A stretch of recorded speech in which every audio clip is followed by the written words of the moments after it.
Well, this is live number 2. This commentary is pertaining to titles, adoption, clergy, reassignment surgery,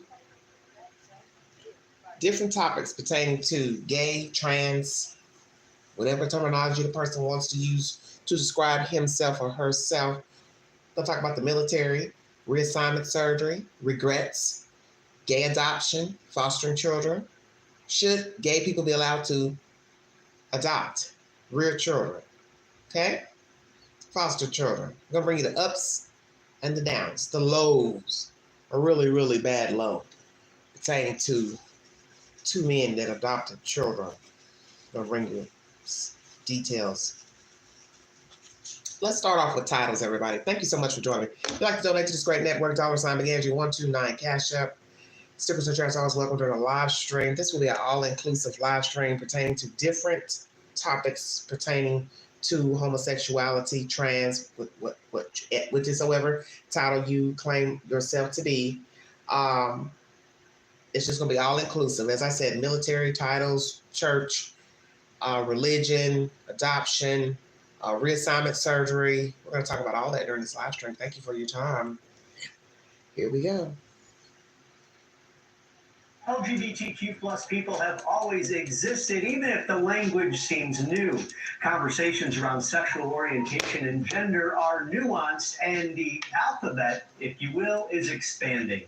The L stands for lesbian, a woman emotionally, romantically, or sexually attracted to other women.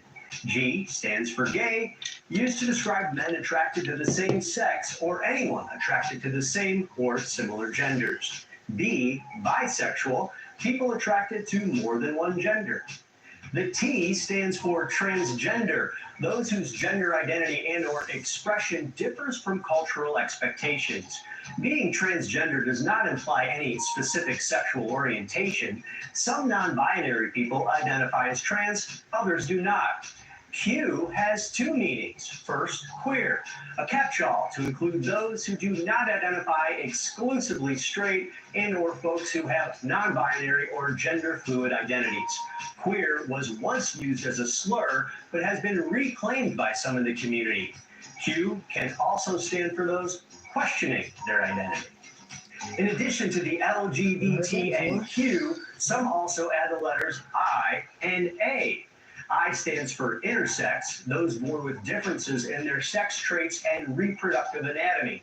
A, or asexual, are people who lack a sexual attraction or sexual interest in others. And then there's the plus. That leaves room for the other sexual identities and orientations not covered in the acronym. So there you have it, LGBTQIA+. Hope you enjoyed this alphabet lesson. I'm Jason Knowles, and happy Pride. All right, so there he gave you a brief rundown on titles. Whew, mercy. I don't know. I don't know anything about it. The different names and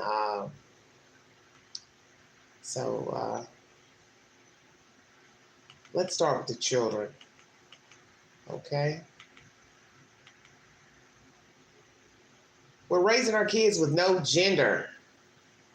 Should people raise their children with no gender? Should you allow your child to choose his or her own sex early on in life? I've asked that question on my community page. Please take the polls on my community page asking these questions. Should you allow your child early on, 3, 4, school age, 6, to say, well, I don't feel like a boy, I want to be a girl. And he used to start calling him a girl. Hell, even let him change his own name or give him a different name. Should you allow that? Should you also allow this going into preteen? Allow them to start identifying as a boy or a girl, opposite sex, dressing more feminine, masculine. What should be allowed? Are we in a time where it's more acceptable to be all these different titles? Like I said, most people aren't going to be able to keep up with all these names. Some people don't care to keep up with them because they feel like I don't have a need to keep up with them. Some might get offended. Well, why not? Then the person can say, why should I? I'm just trying to live. I don't have time to try to keep up with all these different antonyms and synonyms. Just saying. Truly is the source of this information. Thank you for joining.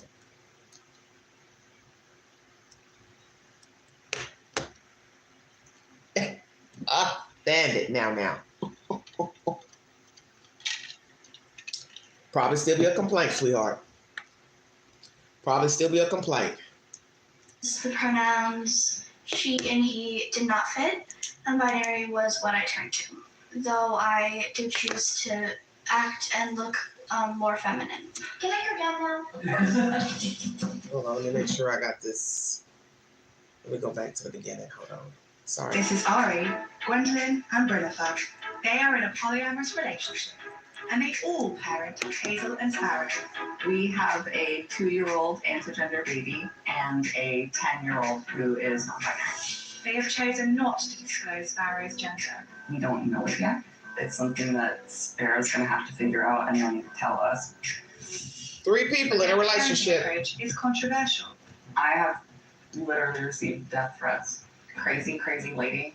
I hope karma hits you back and your kids grow up to their message. Wow. These polyamorous parents let their children choose their gender. And for their oldest child, Hazel, that's neither male nor female. Please tell us how and why you decided to come out as non-binary. Because the pronouns she and he did not fit, and binary was what I turned to. Let's think about this for this young girl child. This couple years ago, she's a little bit older. She's probably preteen now, 13, 14. Would she have chose the word non-binary had she not been in a household with women who are looking and dressing masculine and or a man dressed up like a woman? Because you're talking about 3 parental figures in the household with children. Would she have even known about this title? See, this is what I'm saying. You live by example. You lead by example. You live by what's been taught to you, what you see. You mimic what you see, what you hear. So let's say she grew up in a mother-father home. Would she even be discussing and giving herself this title? Would she have even known about it? That's what I'm asking. Though I did choose to act and look more feminine. Can I go down now?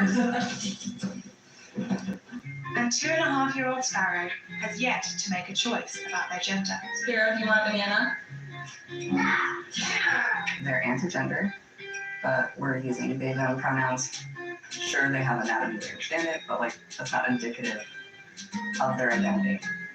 It's something that Sparrow's going to have to figure out and then tell us before we can tell anyone else. Oh, sorry to hear that. Particularly because it's something that our parents did and they got it wrong.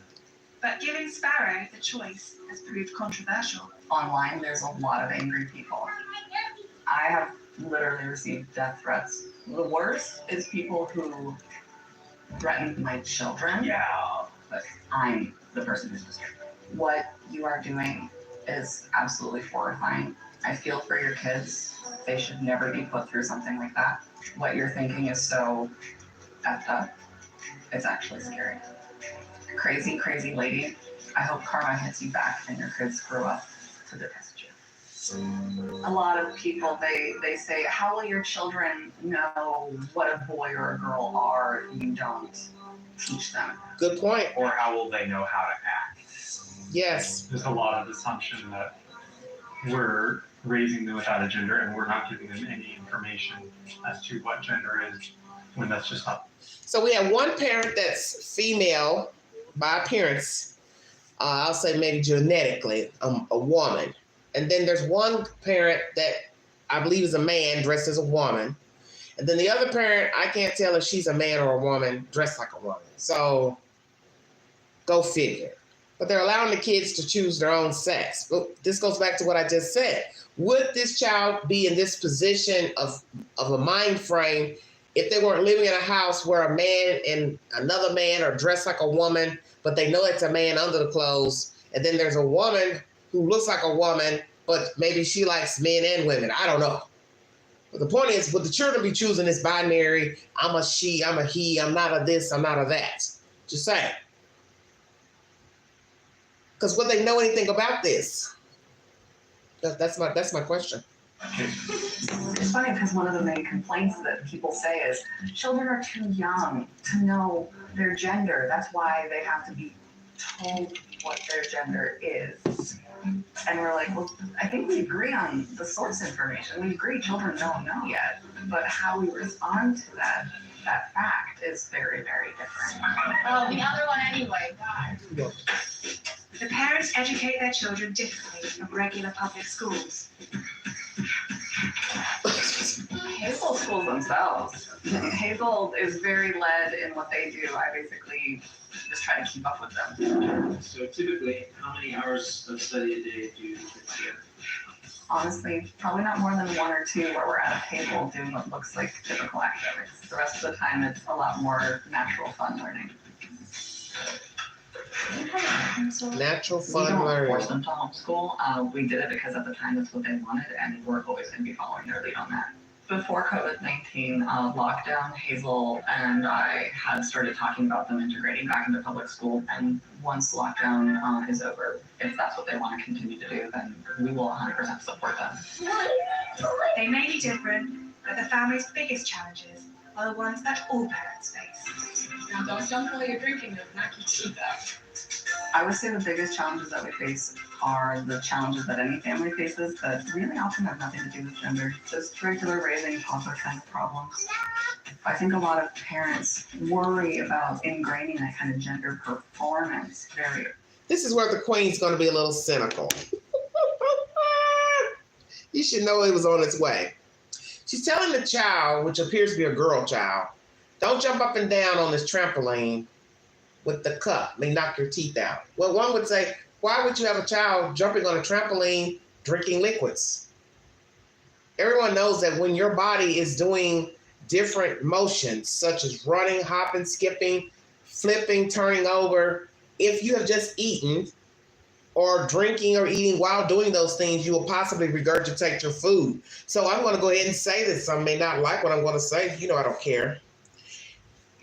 As people question you, man, how are you going to tell your kids what they are when you don't know what you are and you don't even have sense enough to take a drinking cup out of a child's hand, a sippy cup, while jumping on a trampoline? I said that. I had to say that. Hey, you're going to knock your teeth out jumping up and down with the sippy cup because you don't need a sippy cup on a trampoline. Oh. Early, and for us, it's a topic. Come on. Gender is a personal identity. Basically, almost everyone on this planet are assigned a gender when we're young. And for most people, that wonder why their kids are confused. And they find how to make it their own. For those of us who are transgender, that assignment was too radically different from what we felt we needed to express ourselves. And that definitely has influenced my views and opinions about gender. At the end of the day, what I think it is something that people get to decide on what it means to them, what it is, and how they express it.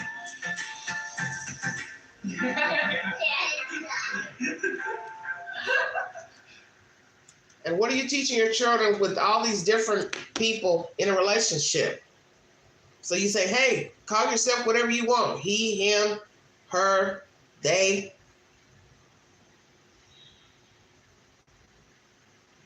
I'm feminine, but I like men, women. I like a man dressed as a woman. One biological female in a relationship with a guy dressed in a dress and looks like another guy dressed in a dress. What message are you sending to your child? Come on. Hey, you be whatever you want to be. You want to be a leprechaun or a unicorn?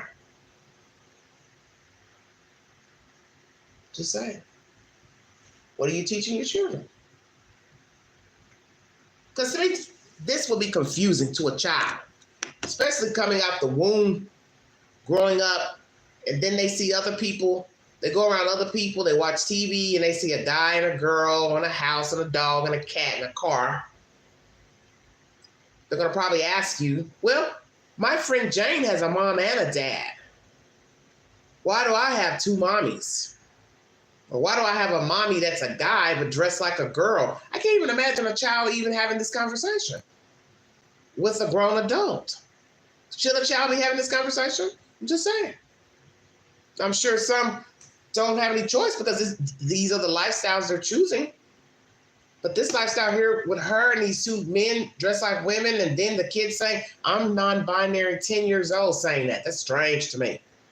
Because I feel like the child probably wouldn't know anything about that if they weren't in your household. That's how I feel. Yes. That's exactly how I feel.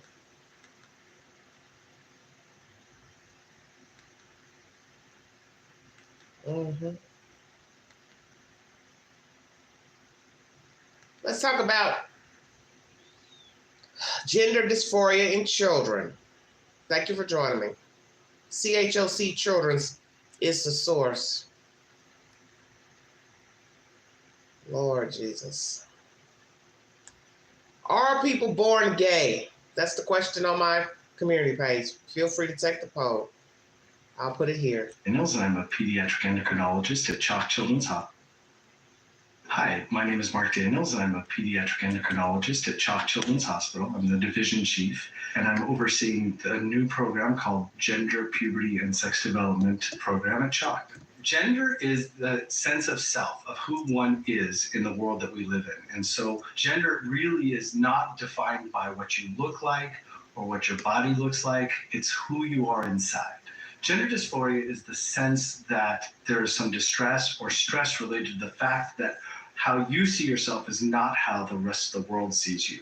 And that can lead to anxiety and depression. So it's the dysphoria is when your understanding of who you are does not match with what the rest of the world sees. Sometimes people do not feel that they are the same gender as what their sex at birth was. So those people can generally be considered transgender if they are considering themselves the opposite gender of what they were born, or gender non-conforming, which just means they're not meeting society's understanding of what gender is. When someone is transgender, oftentimes the first question people ask is why? And the answer is we really don't know. It can be a mix of many different things, including genetics and culture, environment, but in truth, we don't have any tests that we can do, such as a blood test or an x-ray. Many parents ask, how would I know if my child has a gender issue or is gender non-conforming? And the real answer is listening. The real answer is trying to understand when a child is expressing something, what that may mean to that child. So some children will, at a very early age, as soon as they can talk, will tell you that they're being told that they're a girl when they're a boy, or they feel like a boy, or vice versa. They're actually a boy, but everybody is calling them a girl or making them wear dresses. And this is actually oftentimes very distressing to a child. So that would be one of the first indicators to some families. Some kids are very private in that, and they can make it until adolescence or even adulthood without anybody knowing. So sometimes there's no way for a parent to know this. However, if a parent is clued in and gives the child a sense of safety and space to express themselves, children will often be able to give you hints and clues and maybe sometimes direct information that they don't feel like they're treated in the right gender for themselves. If a parent or a guardian starts wondering if their child has a gender nonconformity or is transgender, the first thing they should do is try to understand where their child is coming from. I do want to say that this is not easy on anyone. It's not easy on the children. You all say no? Easy on the parents, not easy on the siblings. It's something that we as a society are starting to understand more and more about, but is still very different than what our classic society has accepted.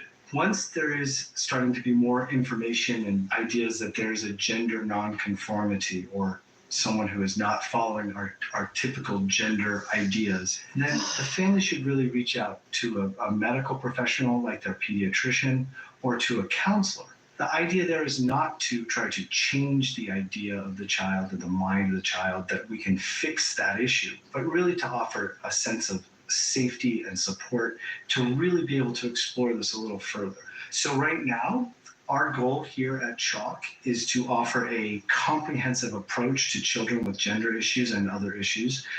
This will include medical care, adolescent medical care, therapy, counseling, and access to resources. Our goal here is to offer gender affirming therapy. We want children and adolescents to actually feel comfortable in expressing who they feel they are, not what the world thinks they should be. Well said. So imagine the people who grow up saying, well,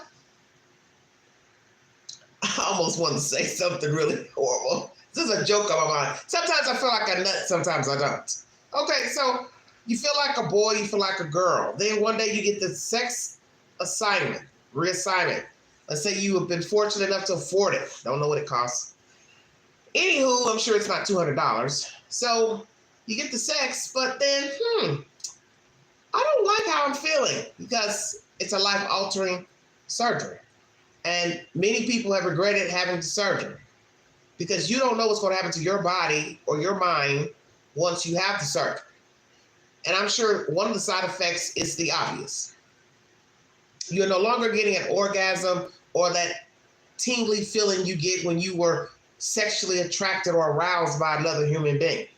Now you've changed your sex, and things aren't working properly. Stay woke.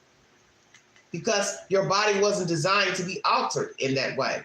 Whether you feel like a guy or a girl, your body has nothing to do with that. Your body was designed the way it was designed. And I do believe in God, I do believe in the Bible, and I believe he meant a woman for a man. That's what he wanted. Whether you are attracted to this one, that one, or whatever, the point is the body doesn't care about what you feel. The body doesn't care that you've been feeling like a opposite sex since childhood, preteen, whatsoever. You want to experiment, sample, you want to change the sex. The body doesn't care about any of that. I think we know this from issues with the body. You can't make the body do something it was not designed to do. Many people try with other things they do, with sports and trying to be athletic, more athletic, running the distance and, being a contortionist and all this type of stuff you try to make your body do.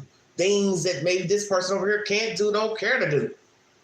But then you're talking about getting a doctor, surgeon to take you under the knife and change your anatomy because you feel a certain way. But then once you get the surgery, you realize, don't like how I'm feeling. And I remember watching one story of a young boy changing over, reassignment, and he had the most horrible complications. I played this content on my network probably about 2 years ago. TLC is the source of that information. That's the point. You can feel like a feminine person all day. You can feel feminine.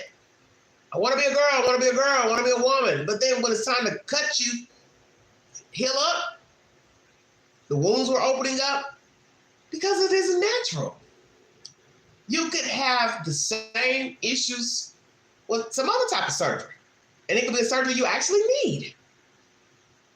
There are complications with surgery, period. I don't care what you're getting done.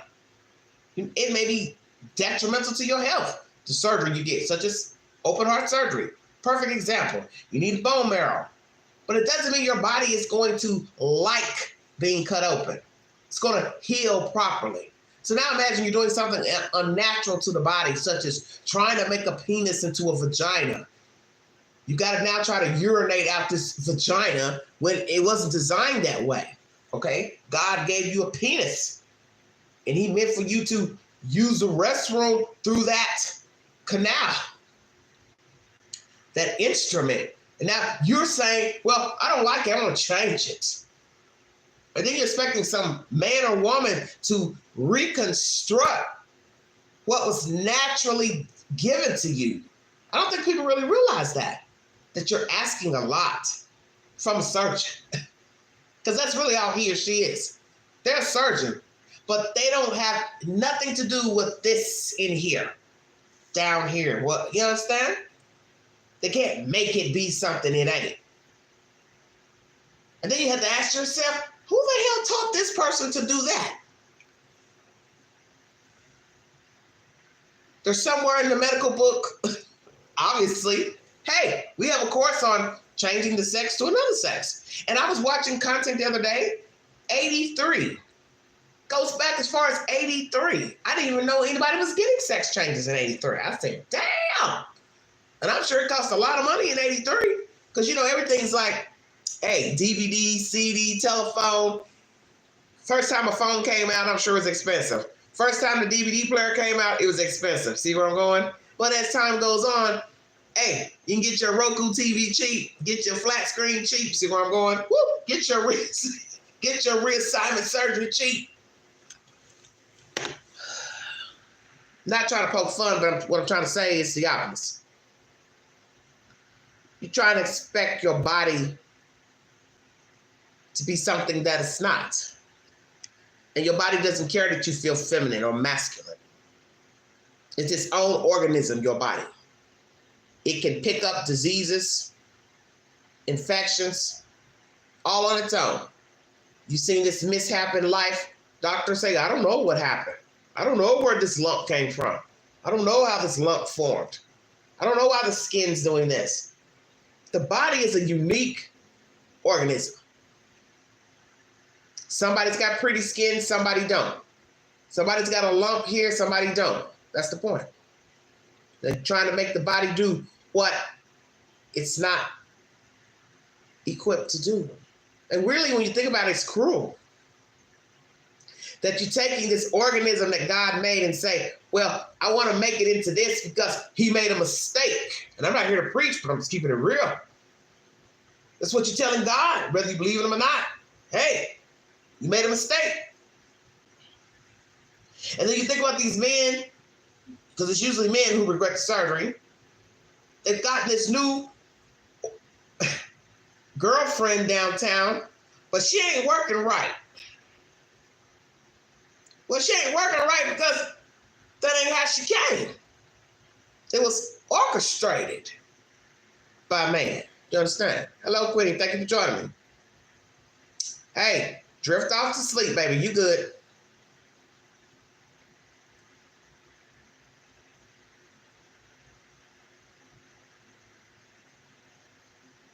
Well, Bandit, how are you?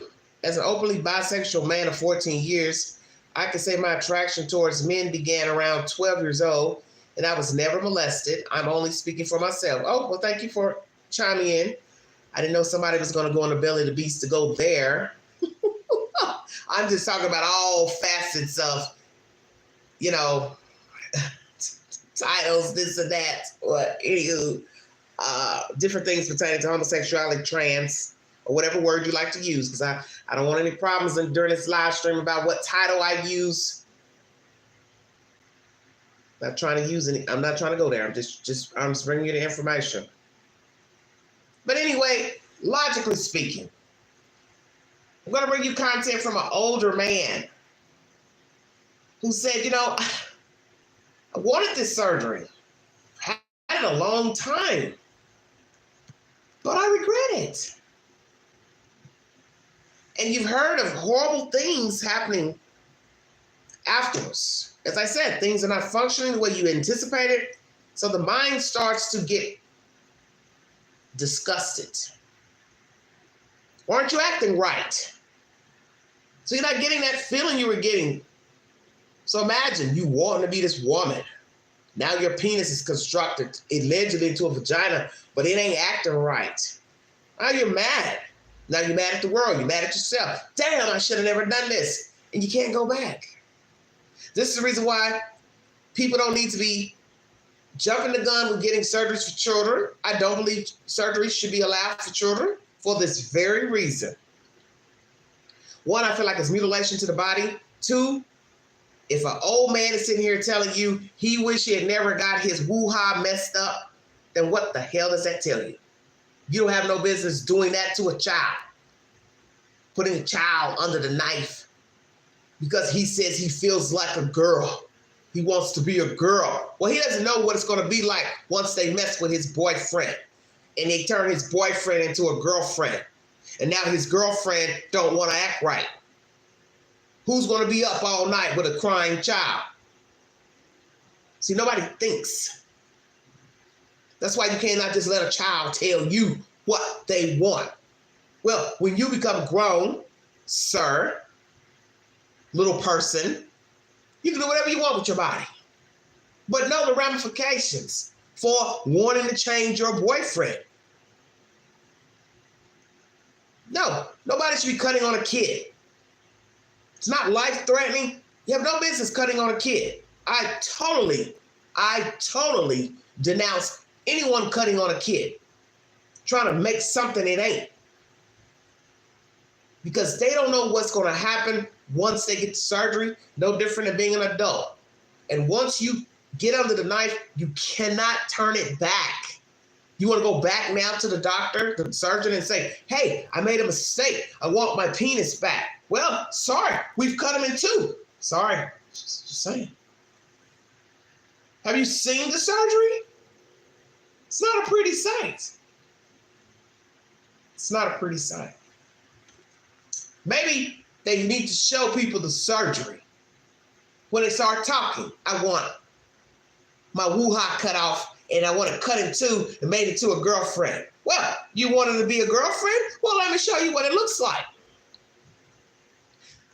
Exactly. Thank you, Mom. So let me show you a picture what your woo-ha's going to go through to become a JJ for JJ. Oh, let me show you what this person's going through after they got the surgery. They ain't too happy. They ain't got no sex drive because they ain't got nothing down there that feels like it want to do something.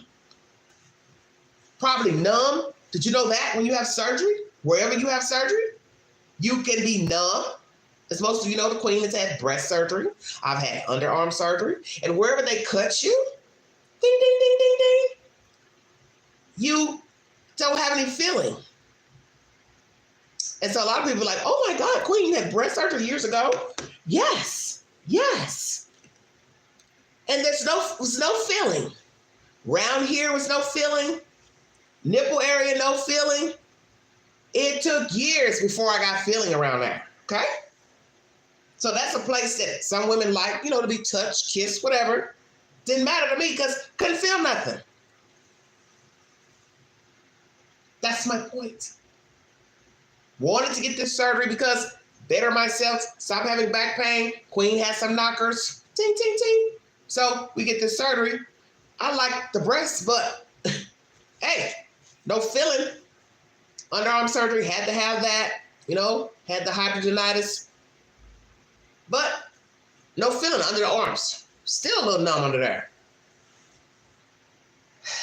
Doesn't matter where you get cut on. Needed surgery or not. There's a chance you won't have any feeling in the area that you get operated on. Because once they cut you, they are cutting into skin. They are cutting into nerves. And that's what people don't understand about the reassignment surgery.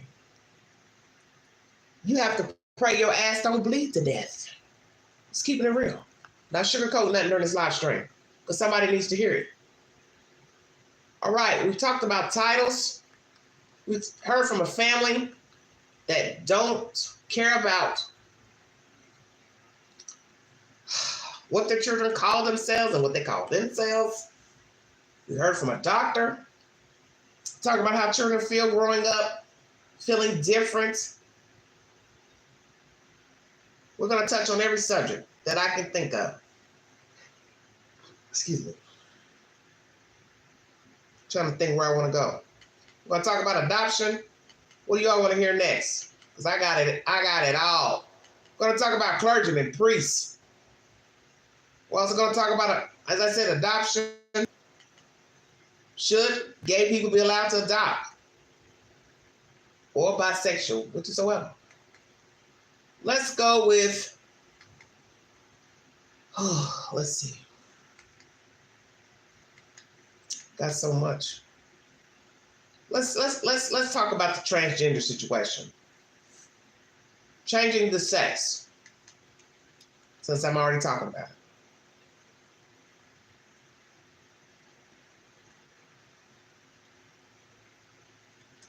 8 years, says Laura Jensen, until I woke up and realized that it was totally insane to live this out.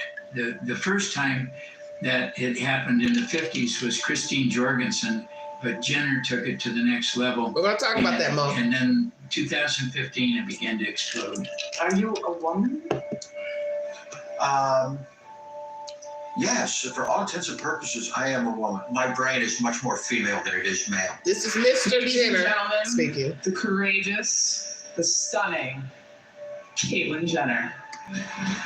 We're ruining an entire generation of children. I find even hearing about it and reading about it so repugnant and so destructive to children. Trans members of this family all love each other so proudly, and they all Real drag performers together with little kids is kind of a perfect relationship. There are people whose gender might be a little bit of both or might even be neither. And it's time that this stuff needs to end. We need men and women to step up and say, stop this nonsense.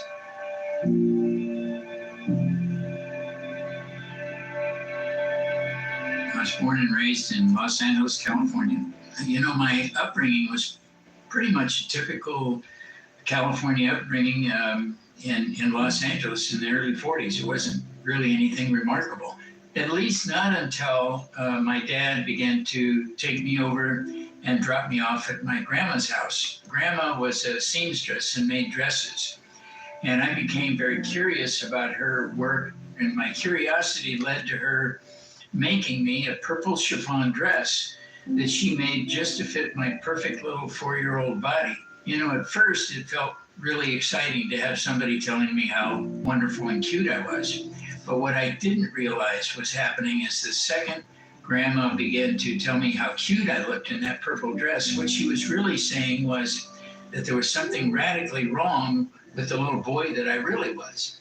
And so that begins this sort of creepy kind of psychological and emotional destruction that starts with inside a young boy, 4 years old, who doesn't know what the consequences are going to be about putting on a dress at 4 years old, and keeping it a secret from my parents for nearly 2 years, until I became so accustomed to wearing that purple dress that I decided to take the dress home so that I could put it on when my parents weren't watching or when I was alone, and I could sort of listen and hear those affirmations. I became sort of addicted to the affirmations and hearing her say how cute I was. So I had the purple dress at home, but my mom found it in my bottom dresser drawer. And she said, well, where did you get this dress? And I said, well, Grandma made it. And that just blew the house up. My dad was upset. This is an elderly man speaking. Was the grandmother wrong for making him a dress as a small child? Was his grandmother wrong? Because this is an older man and this is older content. So you got to think about when he was a child, this wasn't a time when, you know, homosexuality was most definitely taboo. Walking around as a man or boy dressing in women's clothes would have been taboo. You would have hid your homosexuality. You would have not let anybody know that you were attracted. People whispered, of course, but you dared not talk about it in public, and you dared not walk out in public dressed as a man and you're a woman, or vice versa. Man dressed up as a woman, okay?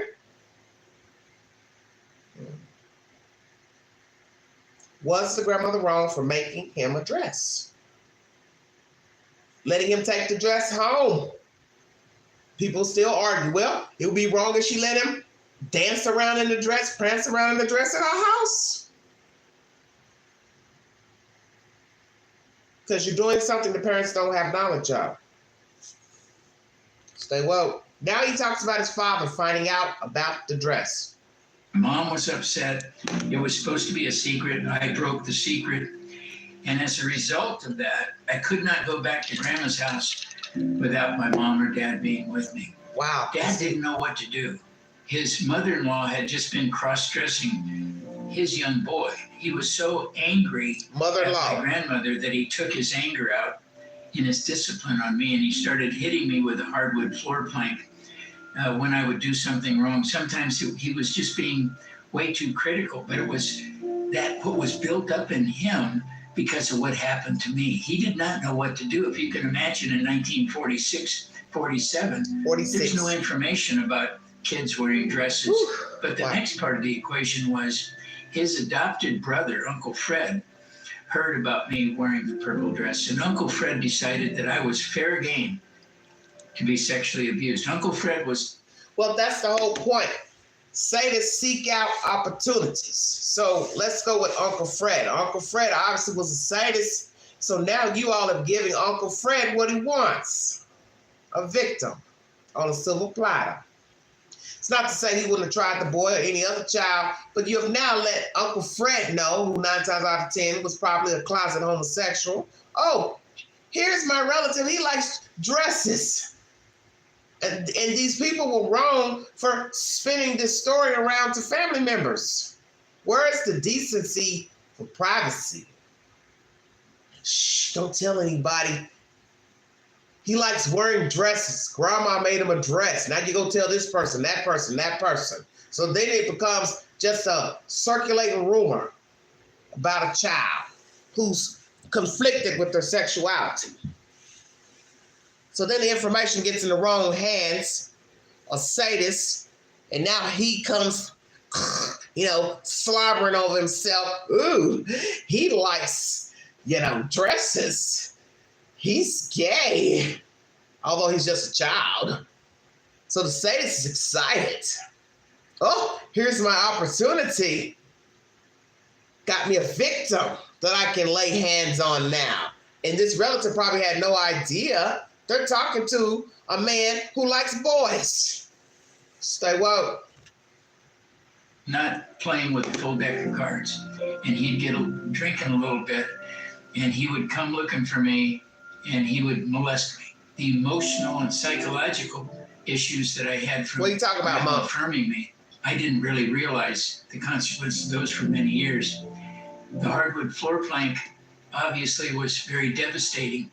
And then the sexual abuse was sort of the cherry on top of the cake. I was a broken child before I was 10 years old. I decided that maybe I should have been a girl, not realizing that what I was trying to do was escape the abuse, not actually change who I was. But it resulted in me going through this process for many years of cross-dressing, going out in public as a female. And so I went through this even in my first marriage. I had 2 children. I was an executive for American Honda Motor Company. I worked on the Apollo space missions as an associate design engineer. But that purple dress, the hardwood floor plank, and the sexual abuse was about to take everything away. Then the next critical step was struggling with my identity. I went to a gender specialist in San Francisco who promptly identified me with gender dysphoria or gender identity disorder, and promptly told me that I needed hormones and surgery. That was the treatment that he was prescribing to help me end the cycle of distress I was having about my gender. Because... Well, did this gentleman tell the doctor, hey, I want to be a woman. Hey, I want to look like a woman, be a woman. Because how are we talking about children, a wife? He did what was expected of him to do, get a family, although he really is feminine inside. Now you go to this doctor to talk to somebody about what the hell's going on with your mind and your body. And this is what the doctor offers. Hey, we'll give you some hormones. Get the surgery done. So was he legally married when he was talking about being a woman? Because it kind of jumps the gun. What's the truth? Did the wife notice any tendencies that her husband seemed feminine? Excuse me. Did he like feminine things? Was he more in tune to womanly things, such as hair, makeup? There's something wrong with a man knowing, anything about makeup, cosmetics, perfume. Because a lot of women would appreciate that. Oh, honey, he knows what I like. Most of us, we want a man to say, hey, she likes this, she likes that, she likes her shoes like this, she likes red shoes over blue shoes. We want that because we want someone in tune to us. We want someone to say, yeah, I like your hair like that. Hey, maybe you should try dyeing your hair red, blonde, whatever. Nothing wrong with that. Nothing wrong with suggestions. What's going to be the problem is if you want to start wearing my damn clothes. Shut your mouth. I don't want to go. Oh, Jesus, well. Queen don't want you in her undergarments. Although, I'm a big girl, so excuse my language. I don't want him in my underwear. Although I prefer a more sleek-looking gentleman. Queen don't like big men. So, man, try to put Queen bloomers on. It ain't gonna look good. Did you hear what I said? Damn. Oh, Jesus wept. Bruce says kids should not be allowed to sexually anything, including pick their gender. Okay. But you understand what I'm saying? Queen don't want to come and see you in her underwear. I don't want to see you in my clothes. I don't want you trying to walk in my shoes. I don't want to see you in the mirror messing with my makeup. It's gonna look, as we say in the street, it's gonna be some smoke in the city. Did you hear what I said? I'm gonna wake the dead up. If the dead wanted to get up, let Queen come and see you messing with that damn makeup. Or as they love to say in the South, trying to carry her pocketbook.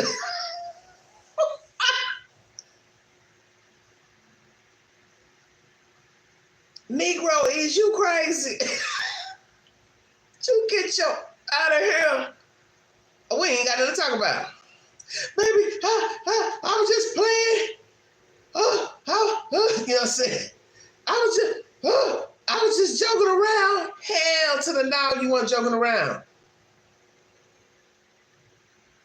That's a scary feeling or sight, let's say. A woman come home and see her man walking around in her underwear and her good dress, her good bodysuit.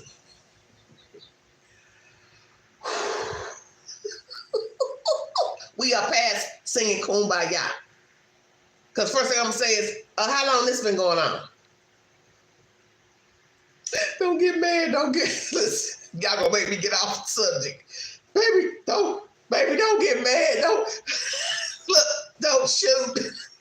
Baby, don't get mad, don't get upset. Negro, if you don't get your ass out of here,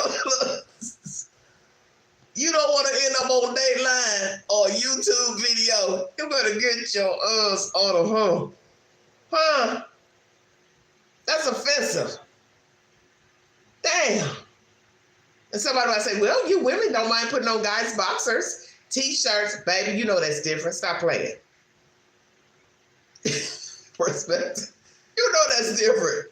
I want to put his boxers on. I can't, you know, what I'm attracted to, him lean. You understand? I like him lean, baby. I like to see a six-pack. I want to see everything. I love muscles. You understand? And what I tell people, because I know a lot of people say, Queen, you know, you about to get a little frisky up here on this live, but I'm going to go on and testify. I don't want you to look like me naked. That's all I'm going to say. Did you hear what I said? I don't want him, or whoever him going to be, I don't want him to look like Queen with no clothes on. You got more bumps than Queen, or you got similar,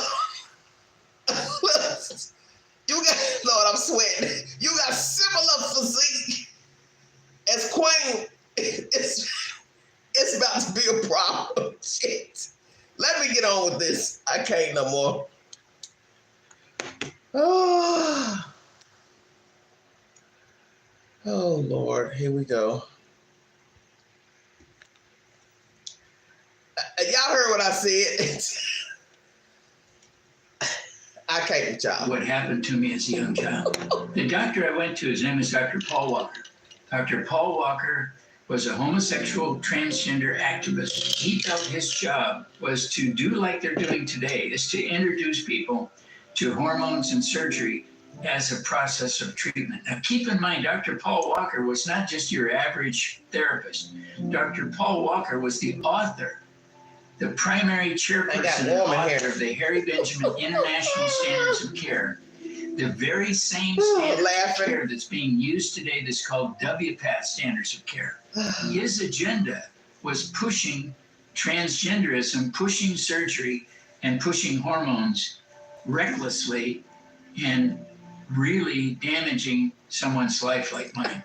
I Hey, had Dorothy. a devastating run of events. When I was struggling with alcoholism and drug addiction, I went into a treatment facility as Laura Jensen and came out the other side. And I went through a 2.5 or 3 hour therapy session with my psychologist. And during that day, I went through all of the things that had happened, the sexual abuse, the emotional abuse, the wrong idea about going through this procedure, all the things I'd done wrong, the destruction I did to my children and my ex-wife. And I wrote everything down after speaking about these issues, and he put a match to those yellow line paper and in the parking lot, and those papers began to burn, and the wind gently picked up the flame, and the papers were burned up. And it was sort of that cathartic moment where you realized, okay, all of that stuff now is lifted off of my shoulders. And he said, let's go back into my office and let's pray. Well, I'll be honest with you, this guy prays a lot, and he prays for a long time. And I did not want to go back in and pray with this guy because I figured I'd be there for like an hour praying.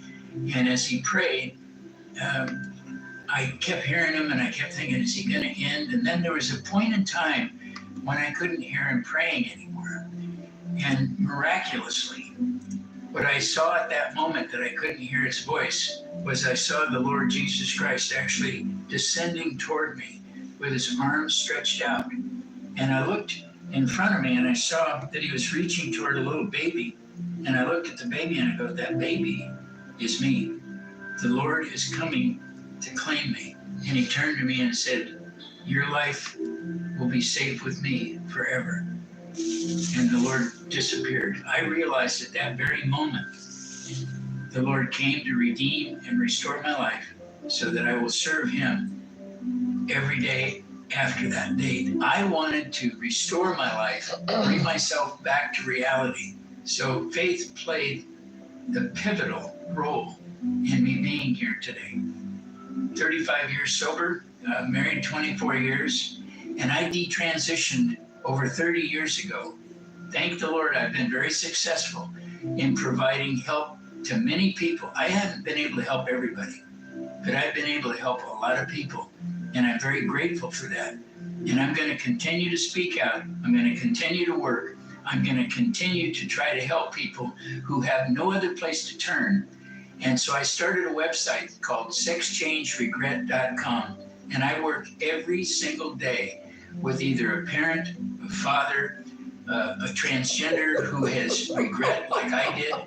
Thank you, Clay. I work with psychologists, I work with college professors, I work with doctors, I work with lawyers. I am working to prevent people from going through this totally unnecessary, insane surgical procedure. And that's why I'm so passionate about trying to raise my voice and give people the opportunity to go, wait a minute, maybe this isn't right for me. And I'm going to continue doing it until the Lord comes and takes me home. And that's my mission, is to stop people from unnecessary surgery and stop the advocates from lying to people about them being able to change their gender. So this man who spun you this story about wanting to be a girl, feeling like a girl, grandmother making him a dress, parents found out about it, very upset. Father went and told a sadist, an uncle, and next thing you know, the sadist is, touching him inappropriately. So all he remembers in life is being molested, the plank board used to be beat by the father, and that little purple dress. See, it's amazing what your mind will focus on from childhood and even adulthood. Things you don't even think about, and then one day all of a sudden, that just pops up in your mind. Something that was said as a child, something was done as a child, something you witnessed as a child, or, teenage, adult, whatsoever. So those were his 3 things he remembered. But he's saying that wasn't the answer. Hormone treatment and surgery, because it didn't work for him. And I believe it probably hasn't worked for a lot of people. Now, you hear him talk about being married. So I'm wondering if he stayed with the same wife or he found somebody else. Because I'm trying to understand how he was staying in a marriage transitioning into a woman. I don't understand that. So I'm trying to figure out what woman would stay with a man transitioning. Now, I've watched content before. This is in the UK. A man was wanting to be a woman, started dressing as a woman. Wife found out. Wasn't the most excited, I'm sure, you know. But she accepted it because she loved him. So here we are. Two women walking down the street. One's a real woman, one's a man. And she's not willing to give up on her marriage, and he wasn't ready yet to cut her off as his wife. But what you always have to have in the back of your head as a female, what about the day he decides he no longer wants me? He doesn't need me. That this dressing as a woman is going to also have him desire what? A man? Because people are going to assume that. You like dressing up as a woman. Okay, now you want to live as a woman. Are you also going to want to date a man? Or you just going to want to be with a woman, but dress like a woman? You would think at some point in the story, the person, the guy, he's going to want to be with a guy. They do kind of go hand in hand. Stay woke. Should sex reassignment surgery be illegal for children? 69% yes. Who's the 31% that voted no? What? You all think it's okay to cut on a child? Who is listening to this live stream? I ain't got but 26 people watching. Please explain to me how you think it's okay to cut on a baby. Please explain to the queen. Come on, y'all. Come on. Talk to the queen. Should homosexuals adopt children? One guy's going to share his story. WBAL TV 11 Baltimore. Thank you for joining. You are listening to the Vault XL. Should homosexual men, women be able to adopt children, whether they are single or in a relationship or married?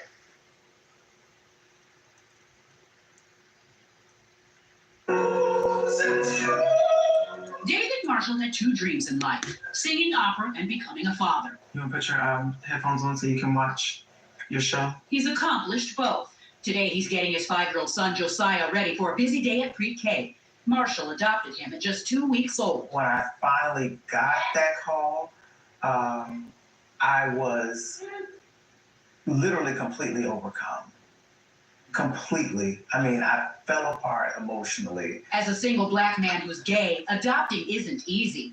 According to a recent analysis by the Movement Advancement Project, 12 states, including Virginia, have laws allowing child welfare agencies to refuse to place or provide services to LGBTQ people and same-sex couples. Fortunately for Marshall, things were different. Not here in Maryland, but it can be a struggle in others, particularly southern states. We have some red states that it would not be, it would almost be practically impossible. And that's why Marshall started Journey to Josiah, a nonprofit that helps connect birth parents with families. I help families in areas of being able to avoid the pitfalls and problems of the adoption process. So as you asked me earlier, you know, did you have struggles as a single black gay man? So I help people avoid any problems where that is concerned.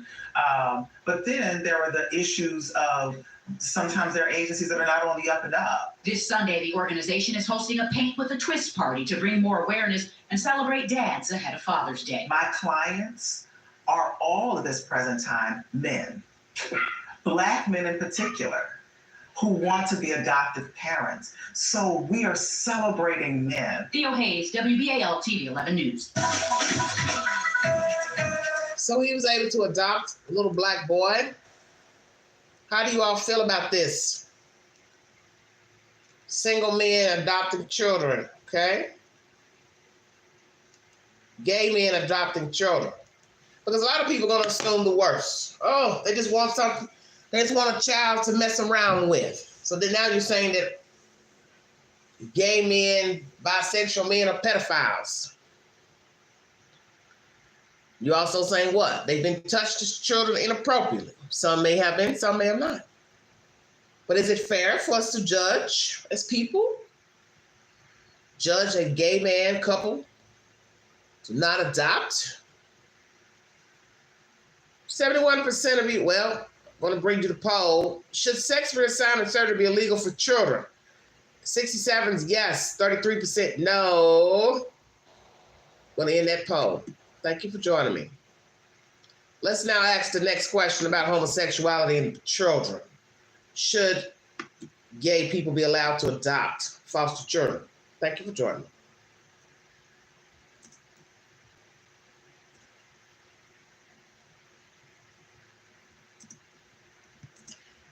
Red states. Well, most southern states are red states. We're going to say foster and adopt. Just throw it all in there.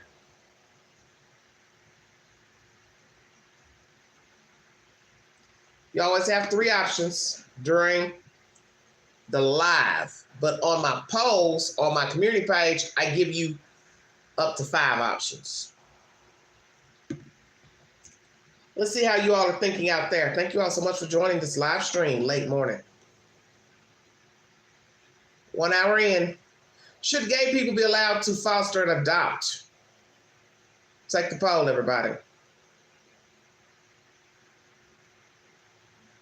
Queenie says, hell to the no. What, about gay people adopting?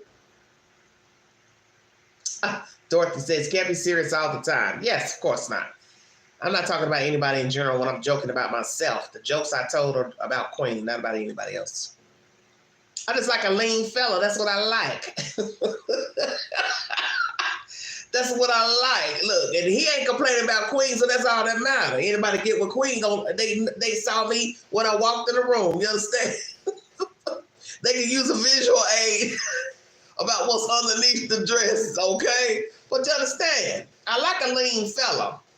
So hell yeah, I'm gonna be offended. I come home and you messing in my shoes and my clothes and my undergarments and my makeup and all that. I don't care how much I care for you. You got to go. I'm not gonna sit. Ain't no way I'm gonna fuck around with no damn no homosexual man and no bisexual man, because I know the deviance is gonna outweigh anything you could ever feel for me. That's one subject, man. I'm not even about to argue with you about. I'm not going to argue with you about another fucking man, and I ain't going to argue with you about no damn girl either. You got another female, whatever. It's the same with me, man or woman. That's what you got. That's what you like. Hey, get with her. All I can tell her is good luck. Don't get me crunk. There you have it. If any person wanting to adopt are thoroughly vetted and deemed to be acceptable as parents, gay or not, yes, they should be able to adopt a child. They should be able to adopt because with the family is better than them being in foster care. Okay. Yep. And we've heard that 1,000 times, have we not? Children have been adopted, and then what happened? Foster, they've been mistreated, hurt, molested. Stay woke. 54% says yes, 46% says no, pertaining to gay people being allowed to foster and adopt children. So now we've showed you a story allegedly of a black man with one boy child adopted. Now let's go to the horror stories of allowing homosexual men to adopt. Thank you for joining me. Atlanta News First is the source. Take the poll, everybody. Make your voice count. Joining us tonight, developing now, a couple is behind bars accused of producing child porn. Authorities say with their adopted kids. It allegedly happened at their Oxford home. CBS 46's Yasmina Olsen is live for us in Walton County with these disturbing details. Yasmina, good evening. Yes, Vanna, good evening, and very disturbing details indeed. The Walton County Sheriff's Office says that it was an investigation by the GBI that led them to the couple. According to authorities, the couple was making in their home. Zachary Zulak and his husband William Zulak are being charged for child sex crimes. The Walton County Sheriff's Office raided their home on St. Regis Way in Oxford and found that both men were engaging in sexually abusive acts and videotaping it with their adopted sibling children. The two children were taken out of harm's way, police saying that material was being downloaded, which was discovered during a search warrant in unincorporated Loganville. Now, we did speak with neighbors in that community off camera. They did not want to speak on camera, but they do say it was very shocking to find out that was happening, and they said it was awful for those children. We'll, of course, keep you updated as we learn more in this story. Live in Walton County, Yasmina Alston, CBS 46 News. All right, that's Atlanta news first. Let's do a little bio on this couple. One moment, please. I'm going to come out the chat for just a second. Thank you for joining me.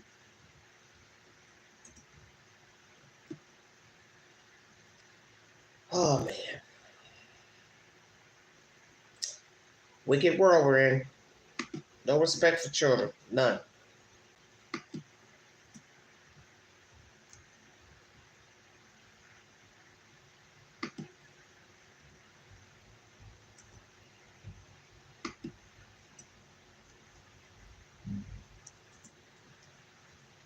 Beautiful house they had. Very nice house. Looked like they were wealthy.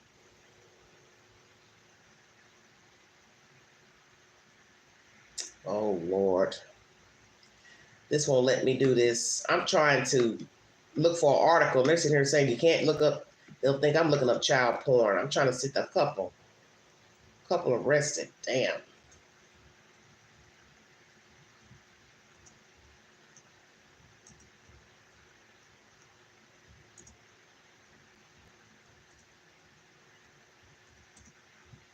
I don't need nobody come arresting me. Adopted kids. I had their name. You have to be careful what you type in on a computer. There we have. I got it down. Okay. All right. Metro Atlanta couple charged with using adopted kids to make child porn. This was 2 years ago, August. A Walton County couple has been arrested and are facing child sex crime charges for acts deputies say committed against their adopted children. Last month, the Walton County Sheriff's Office raided a home in unincorporated Loganville where they believed a man was downloading child pornography. When interviewing him, the suspect admitted to collecting child porn and identified a second suspect in Oxford. Okay? Loganville. Downloading pornography. So how did they find out? So Walton County Sheriff's Office raided a home, once again, in unincorporated Loganville. The suspect told deputies that the other suspect was making the child porn with at least one child who lived in his home. The first suspect's identity has not been released, but as you know, they've shown both men's photographs, and one looks a hot-ass mess. He looks like the devil. Deputies were able to get arrest warrants for both men, adult men living in the home, William Dale Zulak, 32, and Zachary Jacob Zulak, 35. Walton County's Division of Family and Child Services joined deputies in responding to the home to help protect the two children in the home. Wow, this is deep. Damn. After making sure the children were safe, investigators found evidence that the couple, who were the adoptive fathers of the pair of brothers living there, were recording themselves committing sexually abusive acts against the children. Damn. Both men are being held in a Walton County jail on charges of aggravated child molestation, sexual exploitation of a child, and enticing a child for indecent purposes. William Zulak has an additional charge of child molestation. Deputies say their investigation is ongoing, but the boys are now safe. So what you have to ask yourself, down the road, what's going to happen with these children? Will they start acting out their behavior, acting out what was done to them? Okay. Because this happens with children who have been molested, whether they are boys or girls, and don't matter who the offender is. They will act out the abuse done to them. Children are naturally curious with their bodies, whether they are molested or not. So now you have two boys who are brothers who have been touched inappropriately by the people who vowed to care for them. I wonder also, did the judge give these two a bond? Did they get a bond? If you gave them a bond, you were wrong. Hell no. And then one of them who gets arrested first, he tells a law official, oh, I ain't the one making the porn. Yeah, okay.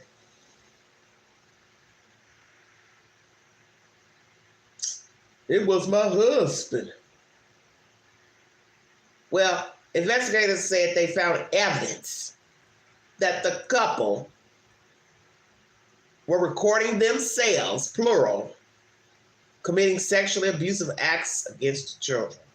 So it doesn't matter who was filming, setting up the damn camera. They got evidence that you were engaging in sexual improprieties with the children. So now let's discuss this matter.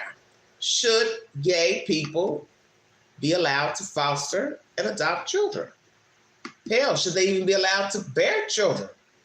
Some women will be apt to get a man to have sex with to have a child, but she has no desire to be with a man. She may want a female partner, female wife. And she finds a man to impregnate her just so she can have a child. Is that right? Should a woman get pregnant knowing she does not want to be with a man? Her desires are with a woman. Stay woke.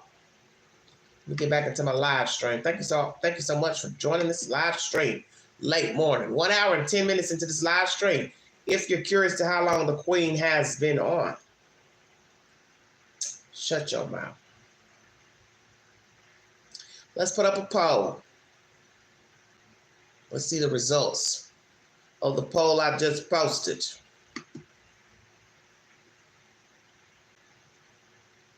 Should gay people be allowed to foster and adopt? 54% says no.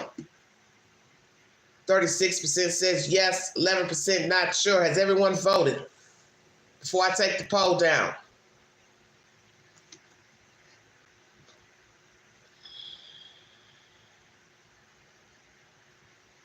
Well, Dorothy, what's your point?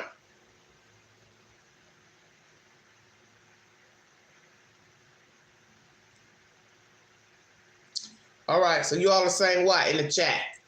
Let anybody adopt kids, so long as they're vetted.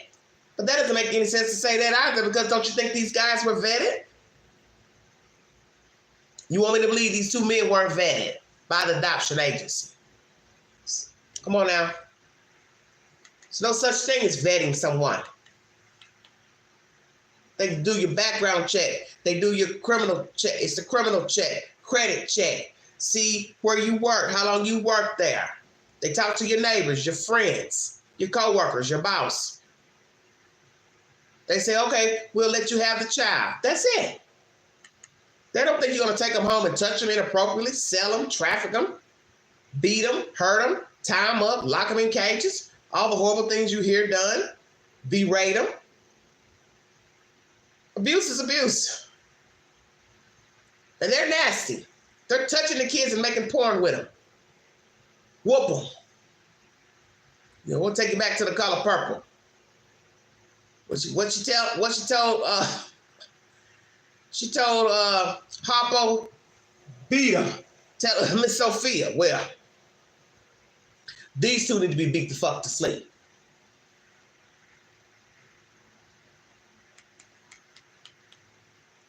Are you all still voting? 32 people in the room.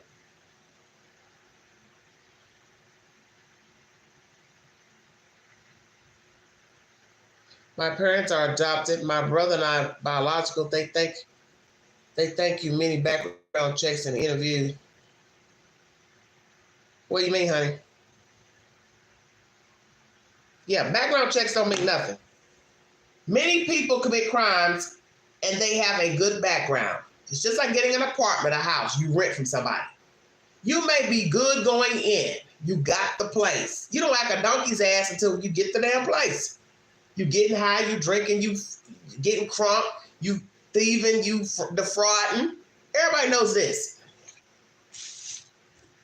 Everybody knows this. You get the apartment and then you commit a crime or crimes. The point is you got in. Everything looked good in the beginning. There's no such thing as vetting someone. You think they went in the interview and told them, hey, we're two gay men that like little boys. We plan on making porn with them. choose us. Oh, and they were chosen. How about that? But do you actually think that's what they told the supervisor, whoever's doing the interviewing? Oh yeah, by the way, we've been touched as little boys. We have a fascination with little boys. We've been molesting little boys, and we're going to touch these boys you give us. Come on now. Stop this nonsense.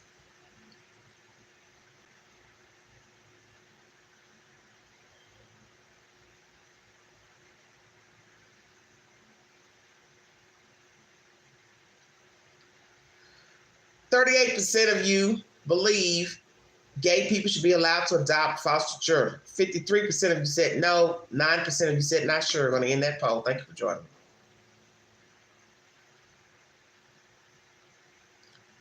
Gay priests, nuns, clergymen, pastors. Should we allow this in our church? Gay pastor, gay priest, gay nun. Stay woke. This is content from many years ago, 7 years ago. CNN is the source.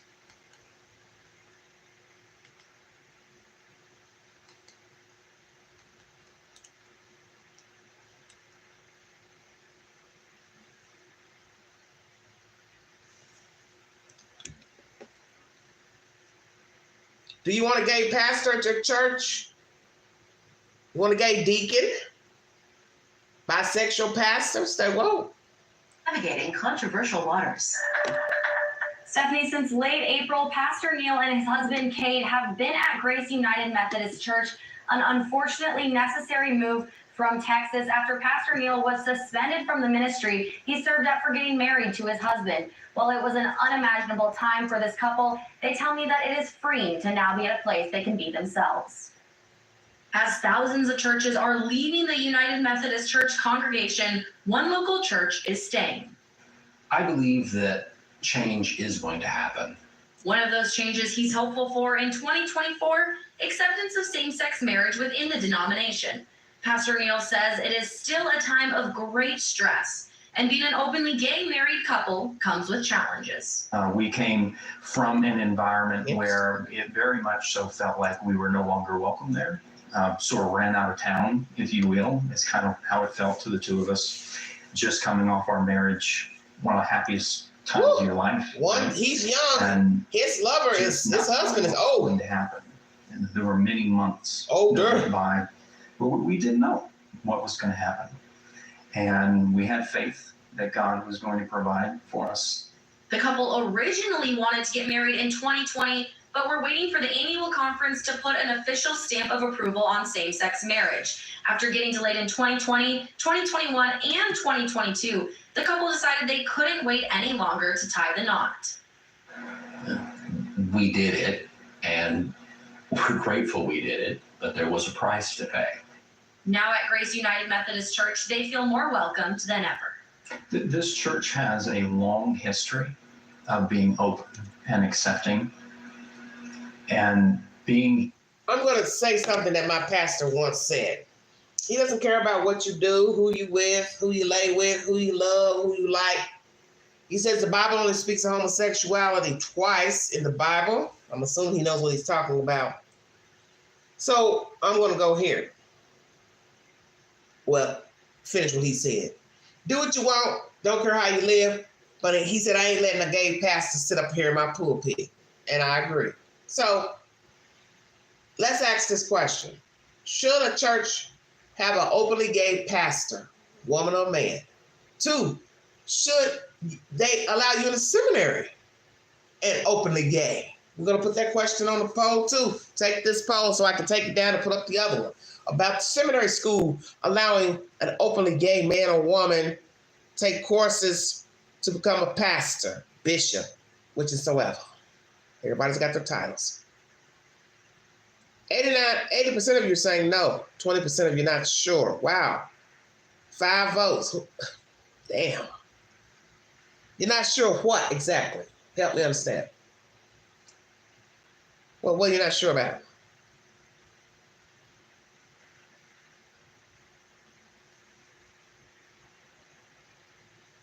Well, how did you all have an openly gay pastor? What are you saying, dog? You assume he was gay, but you didn't have proof?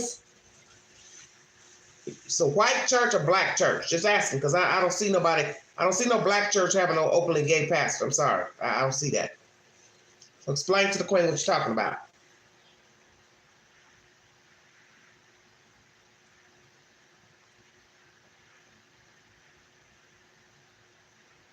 How many?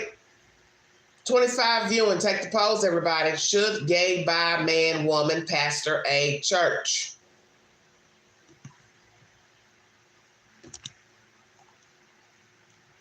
Here means that we can be ourselves. Being in this church means we can openly share love with one another and share love with this community. And I am so excited that we get to do that here and that they have allowed us in and have embraced us the way they have. There are roughly 30,000 United Methodist churches across the country, and over 6,000 have left the denomination over the recognition of marriage equality, 83 of those being here in Iowa. However, Pastor Neal tells me that he expects that there will be even more leaving by the end of November. Stephanie? Yeah, thank you. Okay, so the Bible may not be talking about it every scripture, man and man, woman and woman, but he tells you in the beginning of the Bible, he made a woman from Adam's rib, and I call her woman. And you ought to take with her, forfeiting all others, as your wife. Parents, go out in the world and build a life which she, oh Lordy.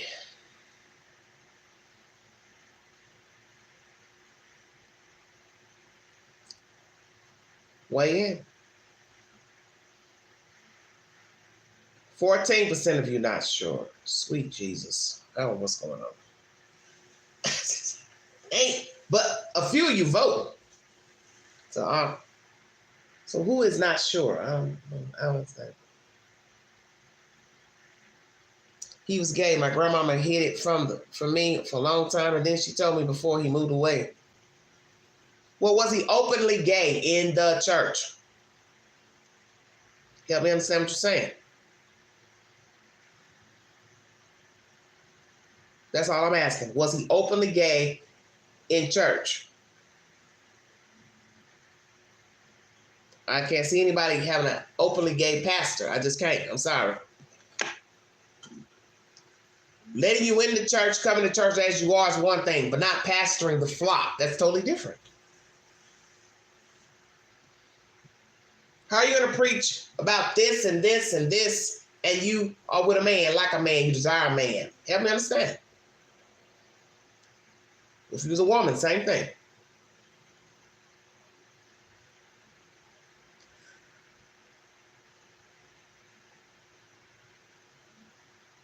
Was the pastor openly gay? That's what I'm asking you.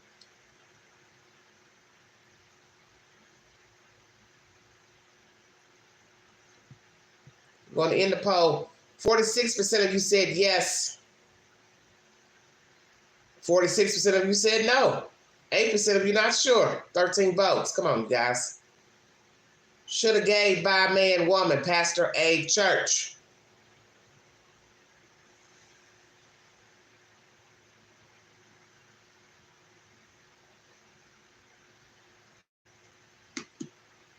Oh, well, I'm done with that. Let's talk about seminary school.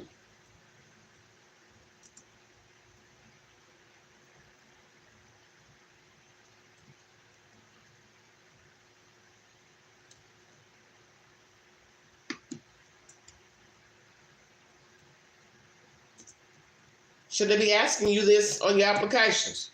Into seminary school.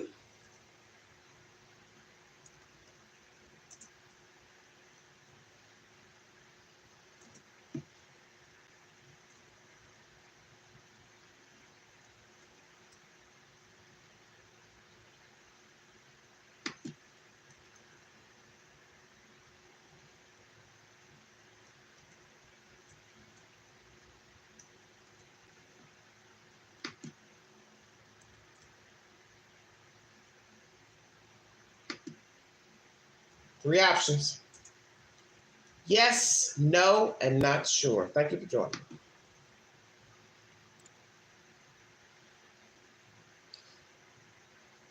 Should seminary schools enroll a gay person?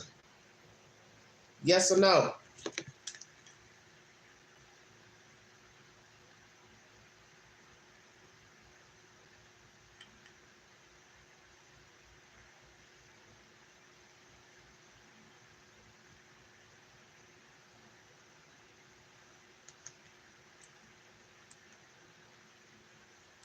Gay priests. Should a gay priest, nun be allowed in the church? Gay pastor? So I'm saying gay deacon, gay teacher in the church. Should you allow a homosexual person, bisexual person, trans be allowed in the church doing anything that is of a teaching role? Whether you believe in Latter-day Saint, this or that, Methodist, Baptist, should the instructor, Sunday school teacher, Saturday teacher be openly gay, bisexual, teaching children the scripture, Christianity, a priest? So I'm saying, weigh in, take the polls, make your voice count. Should seminary schools allow a gay person? 50% no, 25% yes, 25% not sure.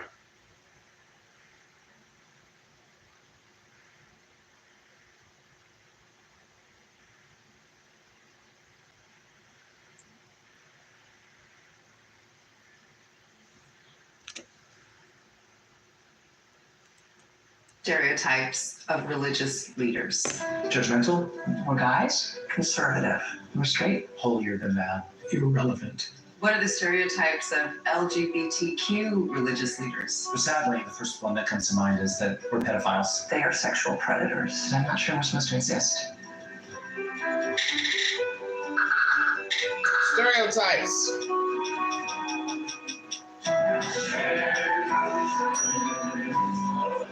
LGBTQ clergy is the subject matter. Many people, particularly in my generation, I'm in my mid-50s, who were people of faith, felt that they had to choose between their faith and their sexual orientation if they were lesbian or gay. They knew that they would be exiled, if not violently assaulted by their families and by their religious communities if they came out. That's still the reality for many LGBTQ Americans today, but recent legislation and Supreme Court rulings are codifying change. I think the marriage equality movement has gone a long way towards teaching a kind of tolerance around sexual minorities. The increasing secularity of the American populace more generally has rendered the religious homophobes more marginal. The percentage of Americans who don't practice any religion is growing, and Americans who identify as LGBT are less likely to be religious than Americans who identify as heterosexual. But coming out doesn't have to mean walking away from religion. Namaste. Buenos dias. And welcome everyone as we begin our prayer together in the name of the Father and of the Son and of the Holy Spirit. Amen. When I felt called to the priesthood, I didn't have a clue of sexual orientation. I can remember almost consciously realizing, well, priests don't get married and priests don't have sex, and so therefore that's not part of who I am, and almost consciously repressing that whole area of my life. So it wasn't until after I was ordained that I can remember almost an ache. It was the beginning of sort of that whole area of intimacy and sexuality sort of trying to break through, and it was very, very scary. Father Daly is an openly gay Catholic priest. When he came out, his bishop supported him, despite the scandal that the church was facing at the time. It was when the sexual abuse crisis was just blossoming after the Boston experience, and many bishops and folks even at the Vatican were sort of scapegoating gay priests as the cause of it all. Celibacy is a vow that you have to take as a priest. So what is the importance of coming out and saying, I have this sexual orientation, if it ultimately will not be fulfilled? I think sexual orientation is much more than just being sexually active or not active. I think it's my orientation is in the fiber of who I am as a person. I've always felt called in my ministry. Well, let's talk about that for just a second. He's talking about it's the fiber of who I am. It's not about sex. Well, somebody's going to say at some point you knew you were attracted to men.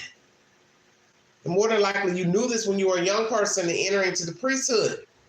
So you're being a hypocrite. Now, this is not everyone's story naturally.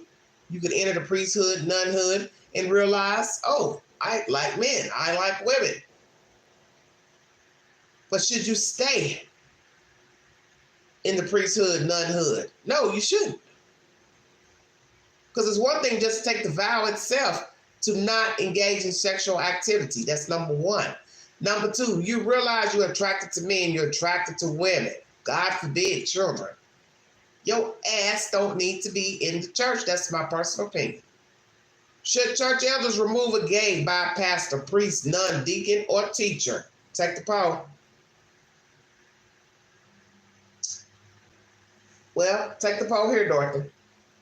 I got a lot of polls, so I got polls like up and down the page, my community page.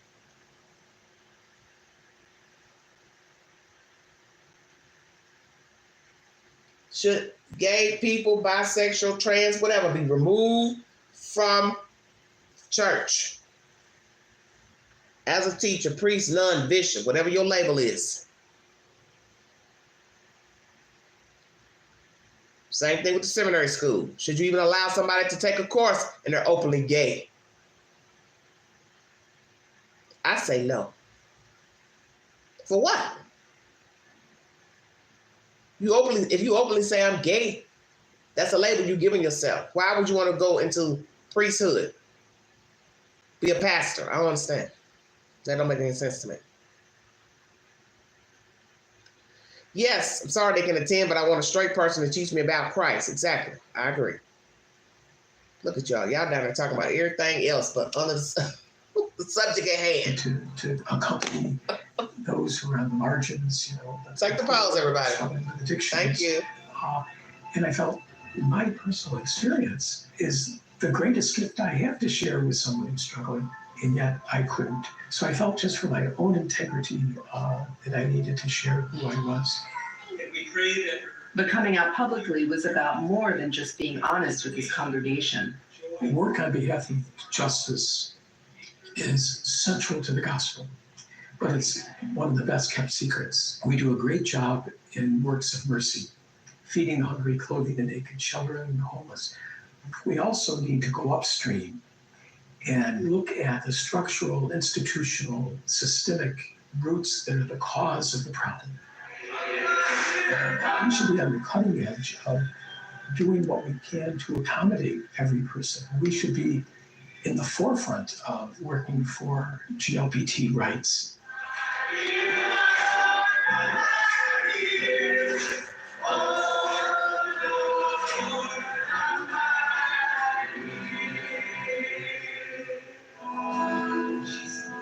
Shabbat Shalom. And our Torah portion, which is Parshat Balak, contains the blessing of Matavu. Should church elders remove gay, bi, pastor, priest, nun, deacon, teacher? 50% yes, 50% no.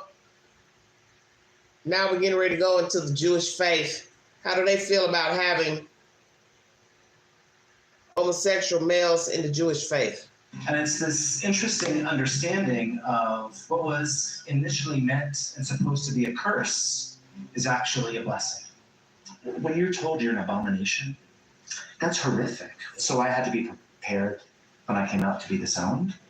I had to prepare to walk away from Atlanta, Georgia. the Jewish community.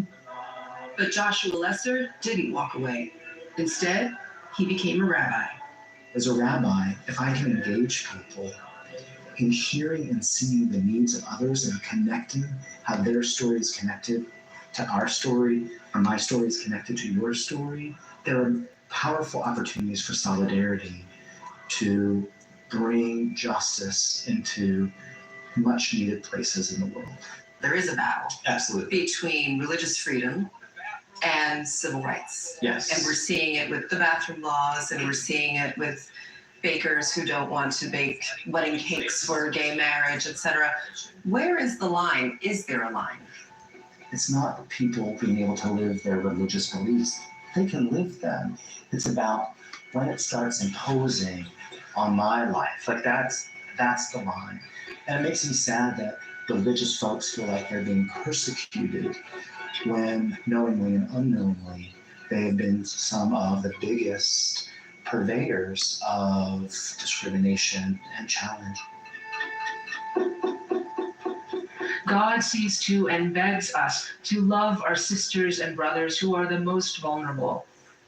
And what does that love look like? I think it looks like peace in our streets because it is safe to be sick. It is safe to be a woman. It is safe to be a refugee. It is safe to be Black. We are nowhere near this peace. We are hoping that we're one of the many churches modeling the church back in the public square. And this is not a political issue. We should be engaged in justice for all of our communities. Reverend For Winnie. this Episcopal priest, that includes the LGBTQ community. Female priest speaking, New York City. I think at times my extended family would wonder how much I really love them to be this public about being a queer person in the church. My social justice side would say that having a larger representation or more accurate representation of humanity in our ordained people means that our leadership is more effective and more accurate and more compassionate. LGBTQ Americans are less likely to be religious than heterosexual Americans. Why do you think that is? For one, I think it's tragic, frankly, as religious spaces are homophobic often and are not welcoming and have been places of a lot of pain. It's antithetical to what religion is about. Religion ultimately is about finding our true selves. So how do you unstereotype LGBT clergy? I think just being who you are. I have never allowed myself to be put in a box. Well, the great thing about becoming and packaging like mine is just existing. That I can just wear this, and people ask me questions about it all the time. And I think not being afraid to address the real issues. And to see a moral leader acknowledge being a member of the lesbian and gay community makes an enormous statement well beyond what one might say from the pulpit. All right, CNN News was the source. Can a gay, bi, pastor, rabbi, priest lead the church? 42% yes, 58% no. How many people are still taking the polls?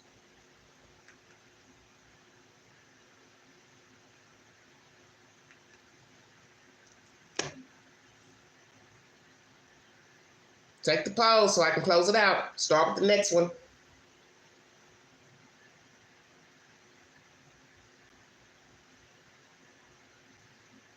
One hour and 37 minutes into this live stream. We've talked about titles, children naming themselves, boy, girl, them, they. Ooh, Lord. Gay pastors, priests, rabbis, adoption, the good side, the bad side.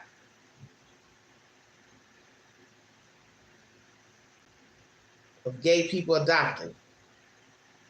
Now we're going to talk about gays in the military. Stay woke.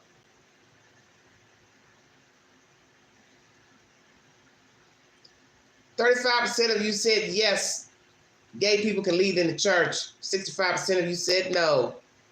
Next topic. This is 8 months ago. Repeal of Don't Ask, Don't Tell, September 20th, 2011. CBS News is a source. Now there's no mention of Don't Ask, Don't Tell in the military. You can be whoever you want to be openly in our American military. Should they have kept that on the books? Should there be no gays in the military? No bisexuality in the military? Do you think a lot of people are picking places that they know is same sex because they're gay or bisexual, such as the priesthood, nunhood, military?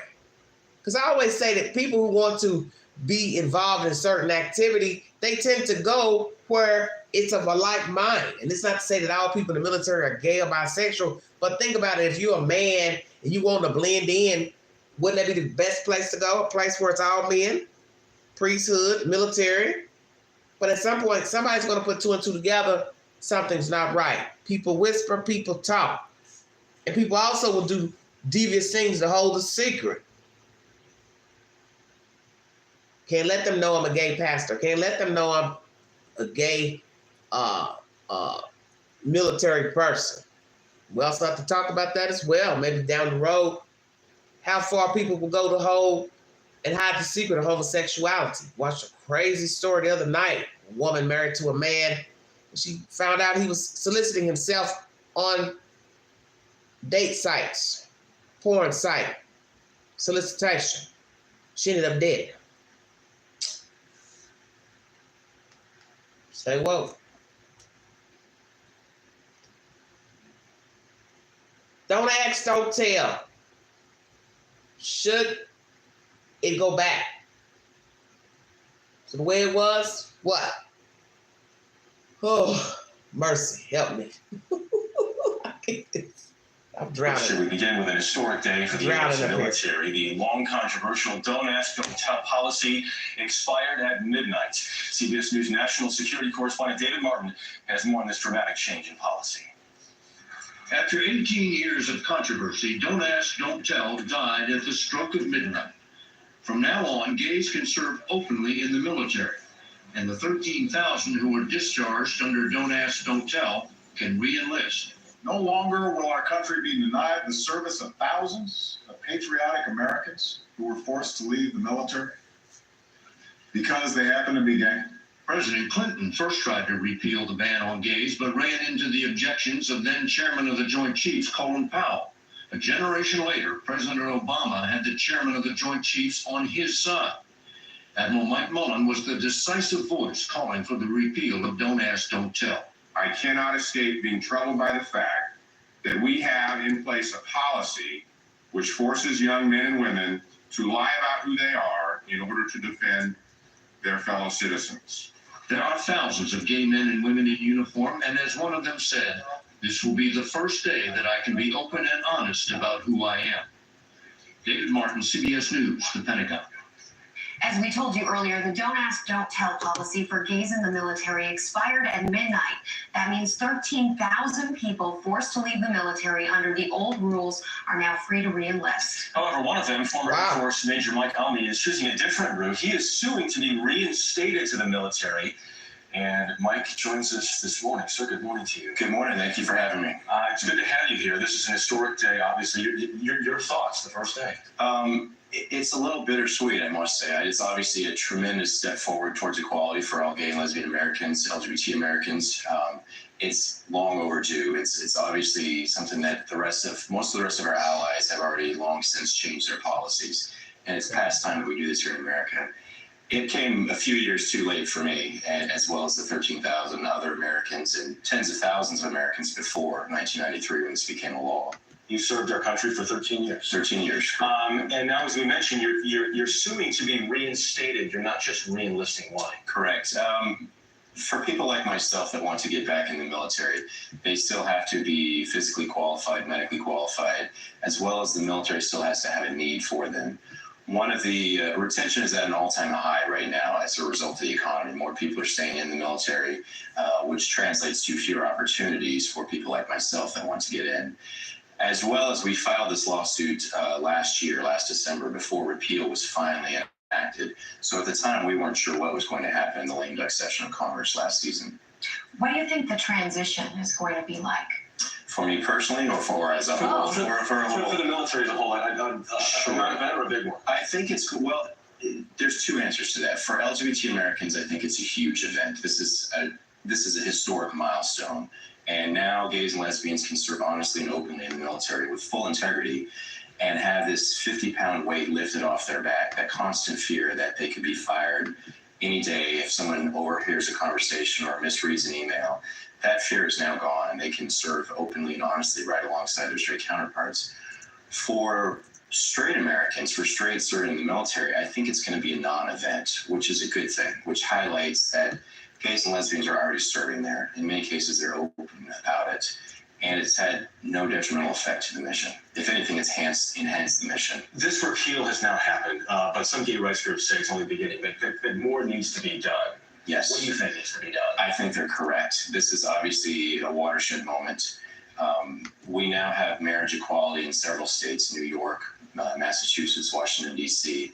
And yet, as of today, you can have service members who are legally married in their state of residence and yet have no benefit, no recognition from the military.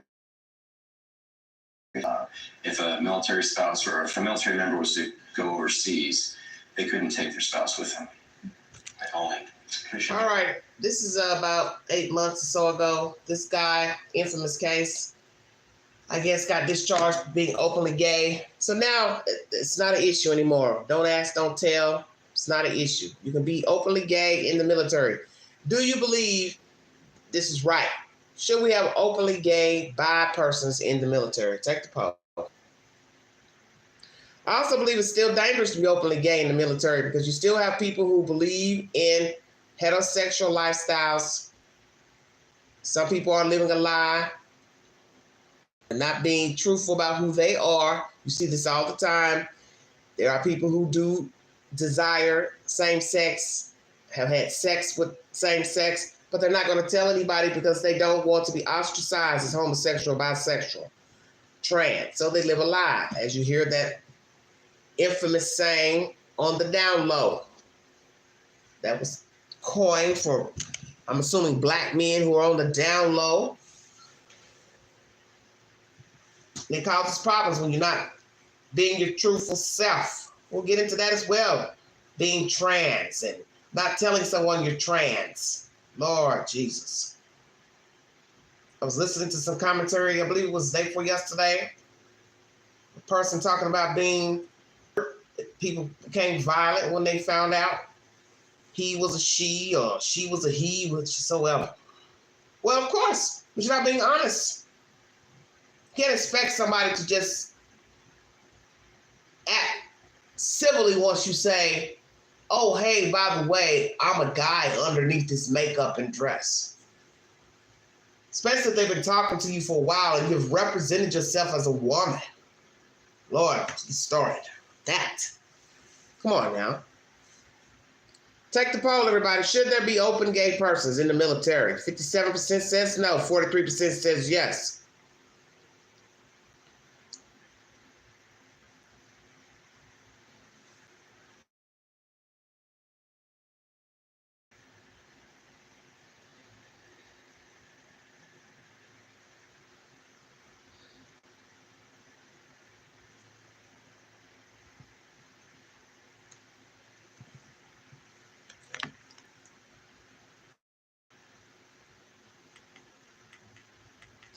We talked about various situations from homosexuality, bisexuality, trans. Weigh in, everybody.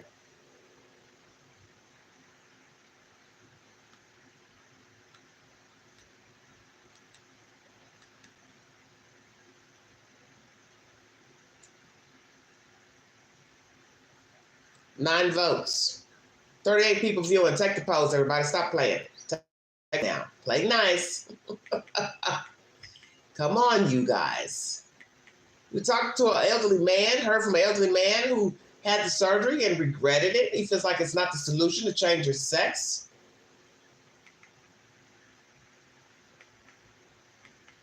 Pastors, priests during his life. Black man adopted a boy child. 2 homosexual men married. Improprieties against their adoptive children. Bringing you the pros and cons of homosexuality in America.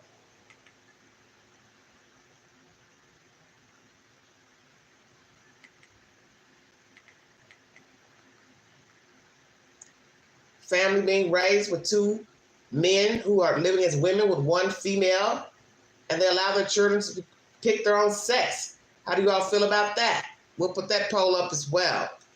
You all are taking forever to take the polls. 31 people watching and only 10 votes. Come on, you guys, take the poll. It's free. Nobody knows your answers.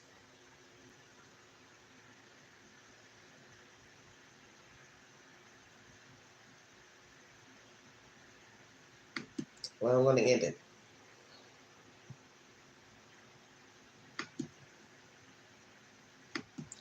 Should parents allow their children to choose their sex? That's something I should have asked in the beginning when I was talking about children.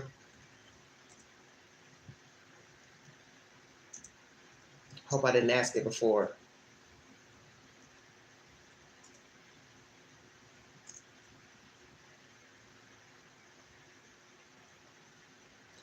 Going to give you 3 options. You're entitled to vote, whichever. 60% of you say no. Gay people or bisexual people, trans in the Army. 40% yes.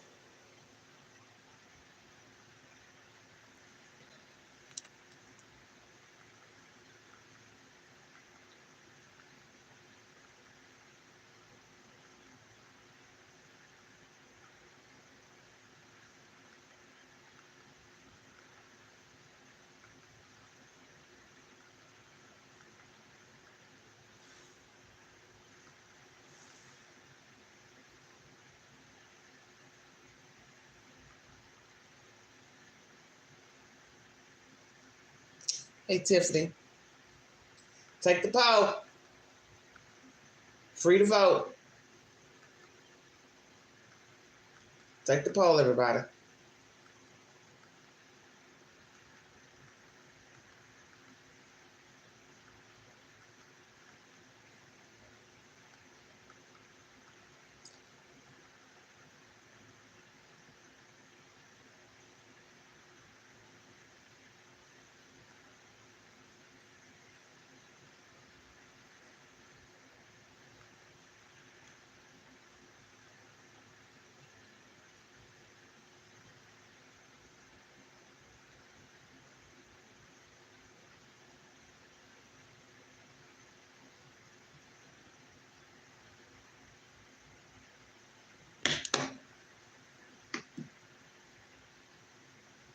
Up here daydreaming. Should parents allow their children to choose their sex? Labels. Take the poll. Now we're going to talk about the bathroom law after you all take the poll.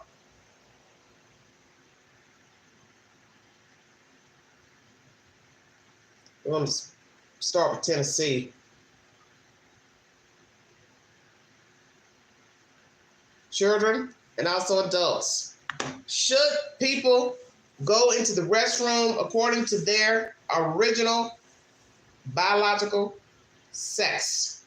You were born a man, you use a men's restroom. You use a boy's restroom. Same for females. Should people have to build restrooms? Just a unisex bathroom so anybody can go in there. Kind of like when you're at the doctor's office, the hospital, it's just a one stall, one toilet. So it doesn't matter who go in there, it just says restroom.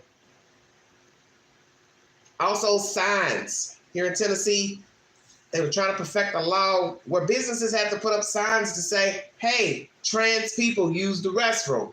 But one business owner in the Nashville area was saying, this is a problem. I want everyone to feel welcome. I don't want to put up signs. I don't want to be mandated to put up signs to say trans people are using the restroom.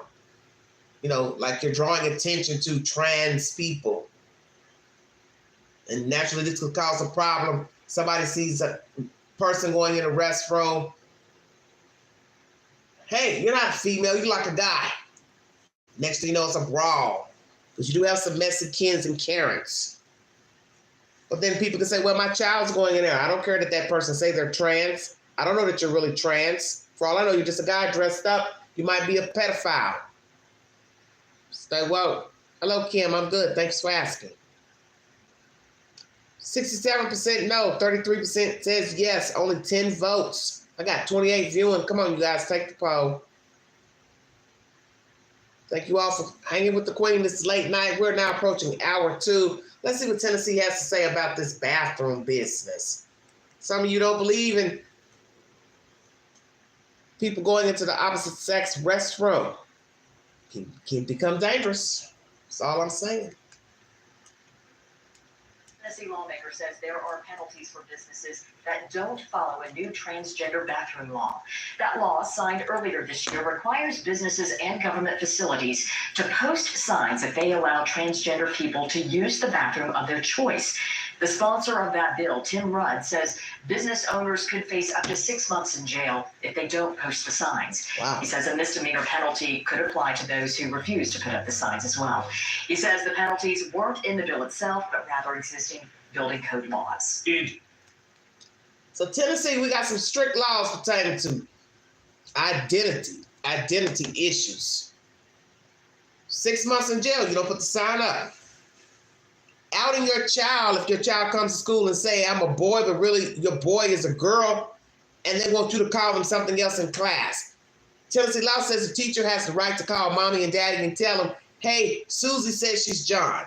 Well, I don't think that's a problem, because what people don't seem to understand about this law is something can jump off, and now people are bickering over if it's a boy or a girl that got hurt on the monkey bars or didn't show up to school.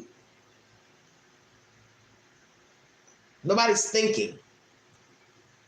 Hi, may I speak to Mrs. Johnson? Yes, this is Mrs. Johnson. Yes, I called to ask if you're coming to the school this week to talk about Susie, and maybe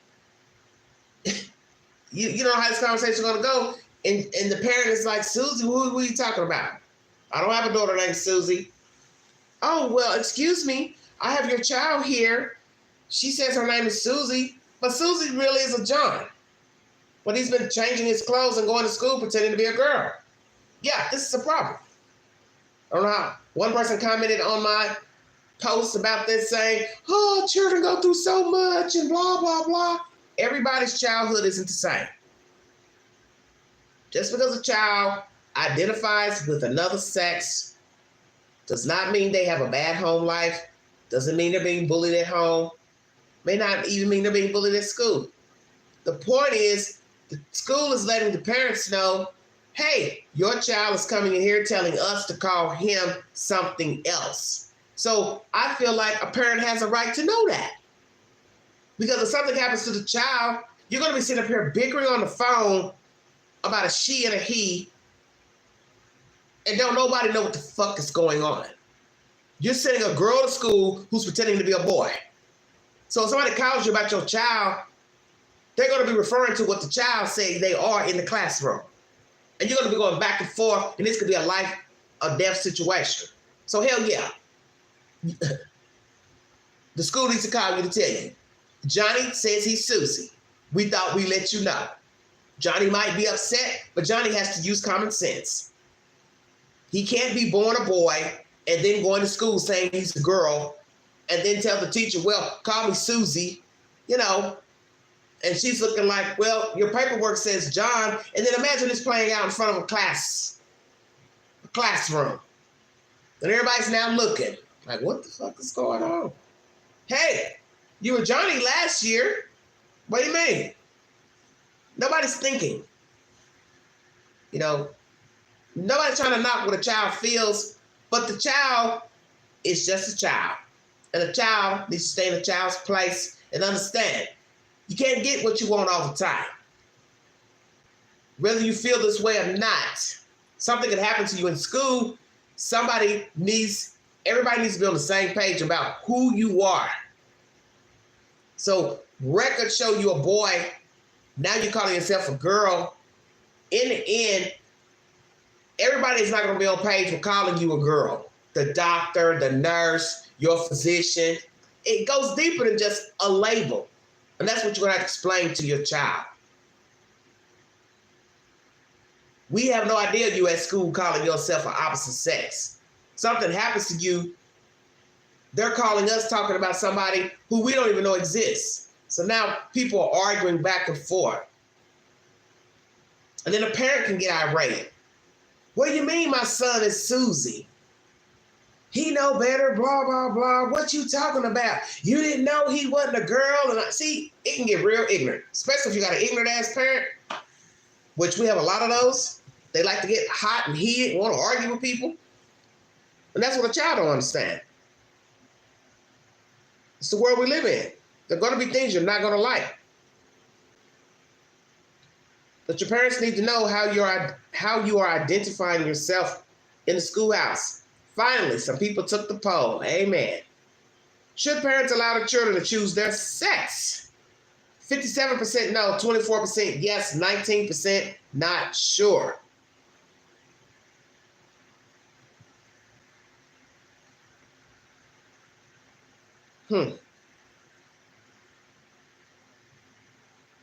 Naturally, a parent should know their child. You can see the tendencies of a child. Boys want to play with dolls, want to put on girl clothes, makeup.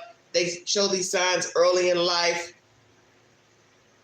So should that parent still call him a boy? Or, sure, call yourself Susie. Still gonna be a problem. Just saying.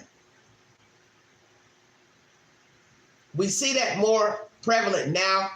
People allowing their children to dress the opposite sex. But it still comes with ramifications. Because there are people who just don't care about this. And they can be cruel. It's just the way the world is made. Does not mean it's right. But terrible things can happen when you start talking about cross-dressing and all this different identities, trans this, whatever. There's people who don't care and they ain't on board and they don't have to be on board. And yes, as I said, they can be very nasty. Oh, I thought you were a boy. What do you mean you're a girl? It can get real ugly.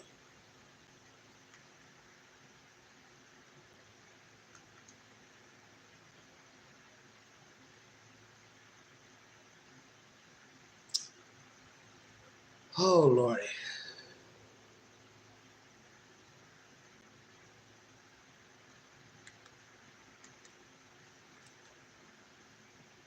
By Tennessee lawmakers to dictate signs in businesses and single out the transgender community failed in the face of a federal judge. That judge struck down a law critics call discriminatory. 10 News reporter Vinay Simlot joins us with reaction to that ruling. Vinay? John, under that law, this is an example of the sign businesses would have to put up if their bathrooms were transgender friendly. It says the place allows the use of restrooms by either biological sex, regardless of the designation on the restroom. A federal judge says requiring businesses to put this sign up is unconstitutional. In an opinion issued on Tuesday, federal judge Aleda Traeger says the law is, quote, a brazen attempt to single out trans-inclusive establishments and sow fear. When we have to go to a bathroom, it's a very scary and intimidating experience. Jack Knoxville has dealt with that fear since the day they were born. Jack is a transgender man and an advocate. Who knows what kind of violence I could be met with just because I have to pee. In her opinion, the federal judge says that law misunderstands how businesses open their bathrooms to transgender people. She says a business can allow a transgender man to use a men's restroom without opening that restroom to everyone. Jack Knoxville says legislators don't understand what happens in bathrooms. We're not trying to hang out in there and peep on other people or anything like that. Nathan Higdon, the treasurer of Knox Pride, says it's simpler than that.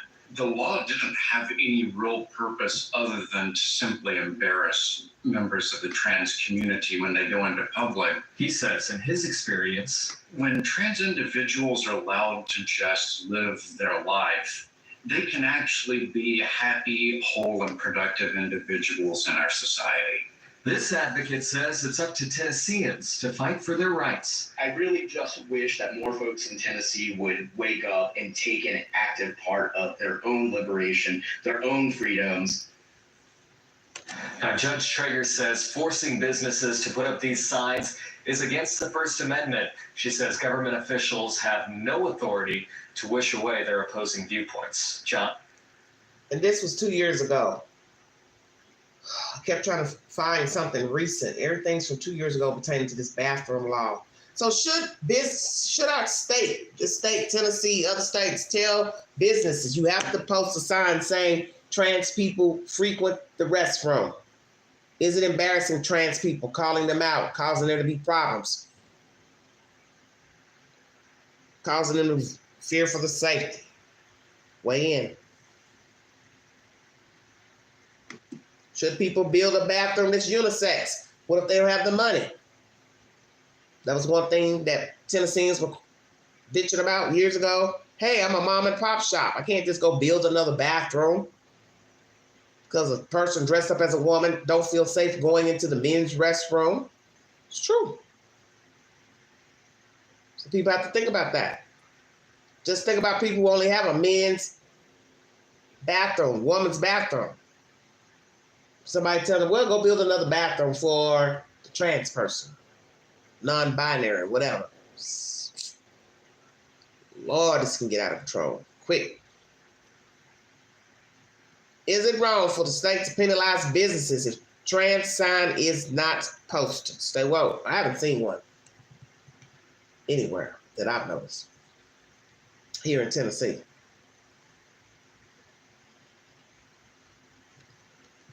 What else I got for you?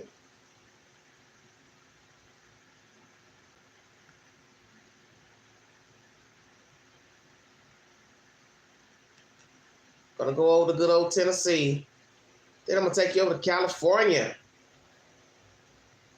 where a child speaks out about this trans issue in bathrooms. So it ain't just adults weighing in. Hello, Harlem K.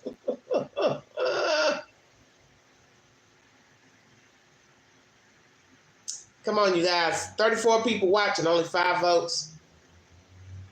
It's free. Let's go to my great state of Tennessee, see what the governor has to say. Lord have mercy. Controversial piece of legislation into law today. The bill puts public schools at risk of a lawsuit if they allow transgender students or staff to use multi-person locker rooms or restrooms that don't align with their sex at birth. Opponents here say the bill is another example of anti-trans legislation in the state, but Lee has said the bill promotes equality in bathrooms. Well, Governor Lee says, I want you to use the bathroom according to your sex. Is that right?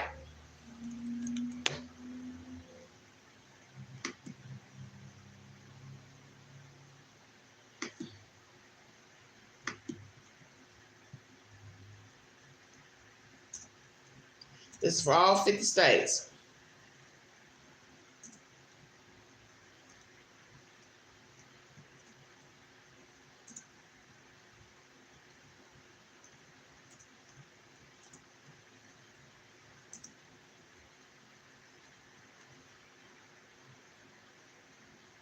I'm only going to give you 2 options. Should it be law you use the bathroom of your sex? That's your biological sex.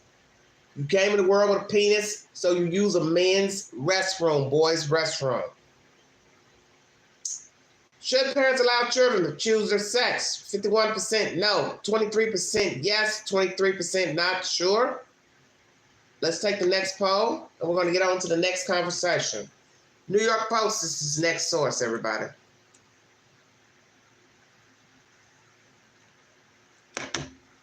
Taking you all too long to vote. You all act like y'all scared to vote. What's really going on?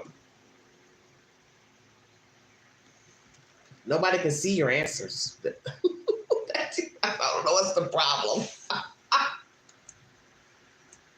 Women's spaces. There was an incident with...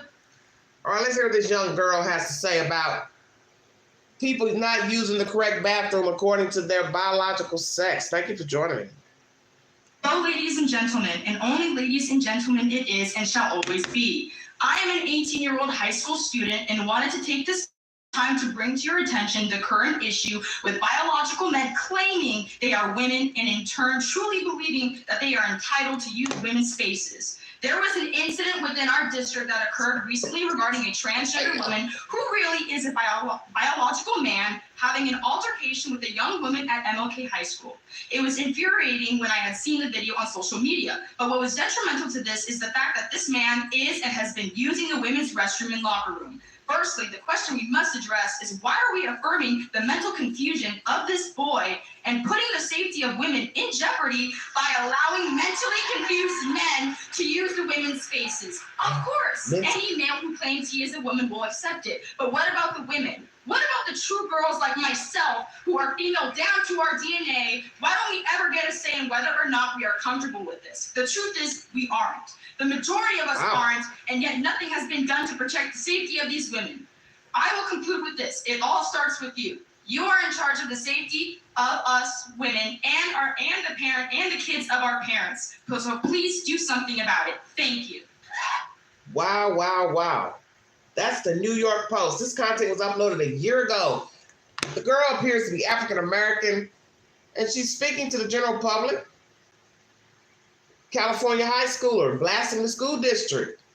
You don't ask us how we feel as females to allow a boy to come into our restroom who says he's bi, this, trans, this, whatever.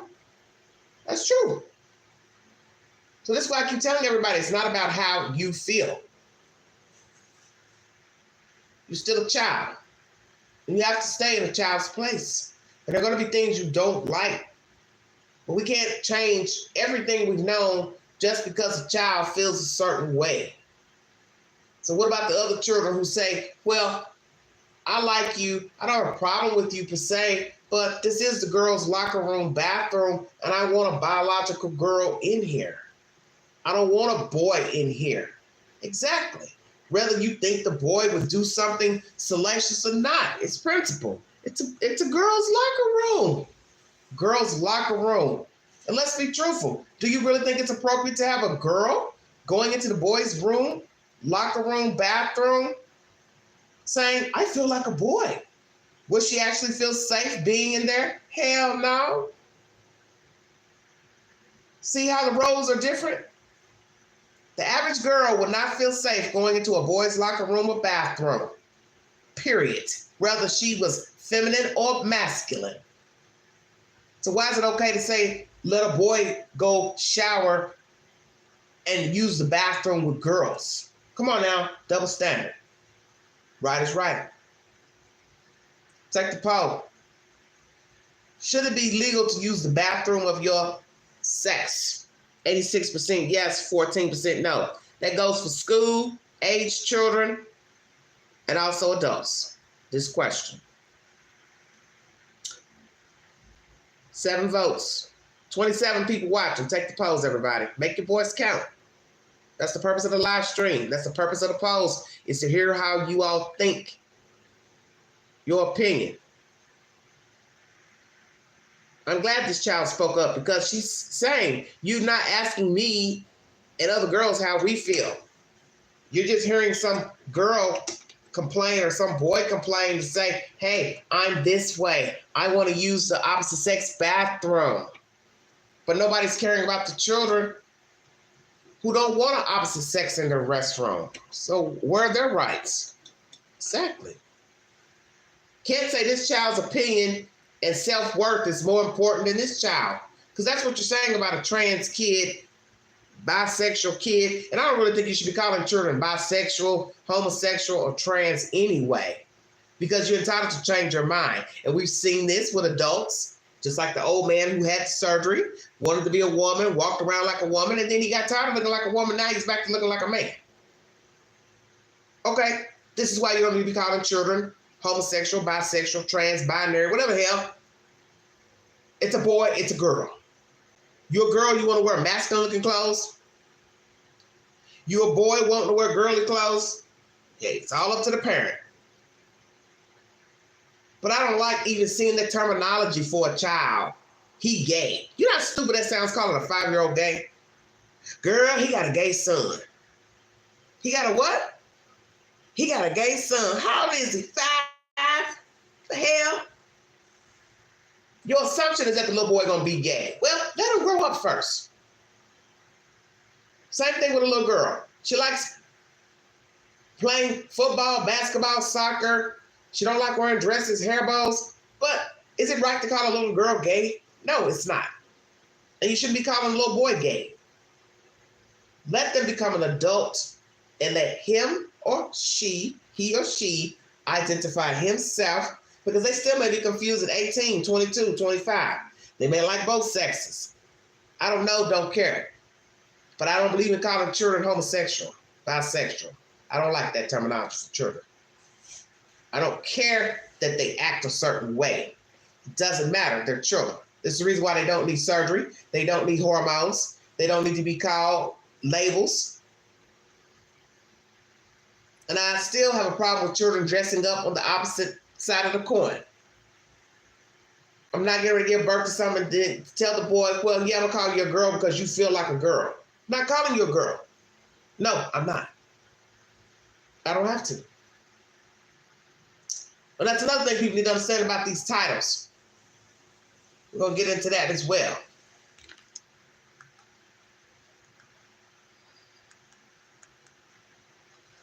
What do gender-neutral bathrooms in K-12 schools actually look like? Let's see what these people are talking about. Whew, I dare not ask. Jesus wept. Well, Justin, that family bathrooms, mom and pop shops, they may not have a family bathroom.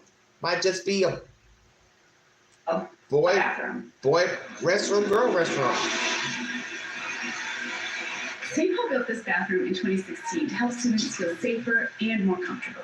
And here's a surprising fact. A school official told me they surveyed students and found kids in general feel safer and happier in individual use bathrooms like this. They also noted that kids are still smoking in bathrooms, but a lot. Well, let's be truthful. Schools can't build one-stall bathrooms. Children need to be able to go into a restroom and use it, and there needs to be several stalls to serve the amount of children in the school. Duh.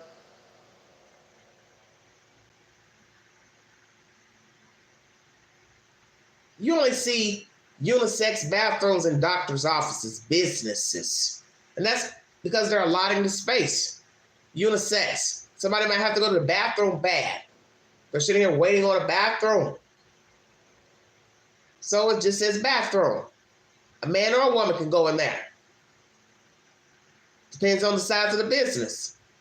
And as you hear, mom and pop shops, they might not be able to afford with just one bathroom, or male's bathroom, woman's bathroom, it only has one stall.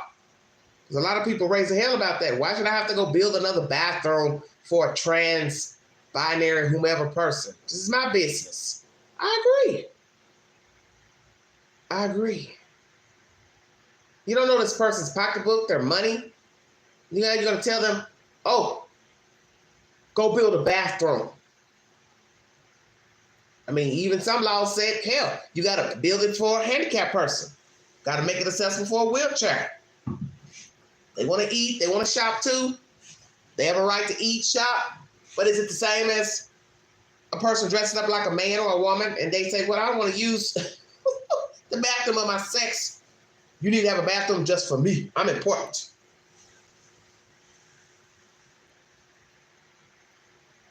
%87% yes, 13% no.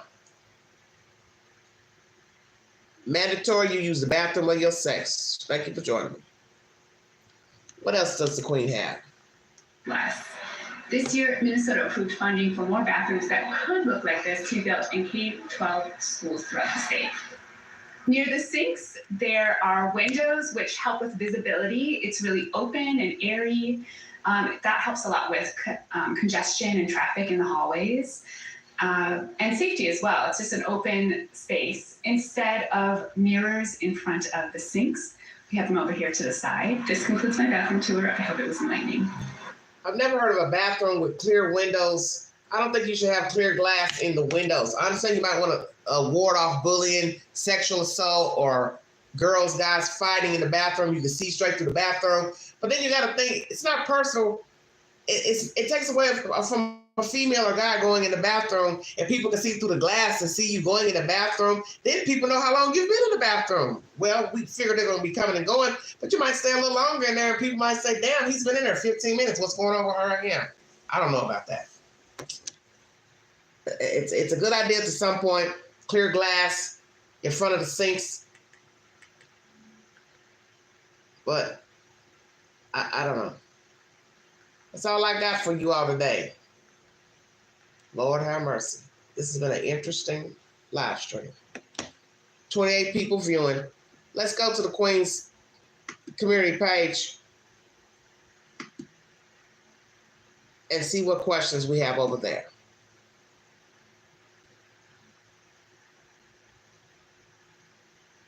Wow, wow, wow. 2 hours in, 2 hours and 19 minutes if you're just now tuning into this live stream pertaining to all things gay, trans. During this live stream, we talked about gays in the military, gay priests, clergymen, women, titles, adoption, labels for children, bathroom issues. Should parents allow child to choose a sex during their early years? 2% yes, 91% no, 6% not sure, 2 comments. This is on my community page. Feel free to go over there and take the post. In my opinion, this decision should be made when the child grows up and can make more decisions, in my opinion, after they become adults. Okay. I would agree.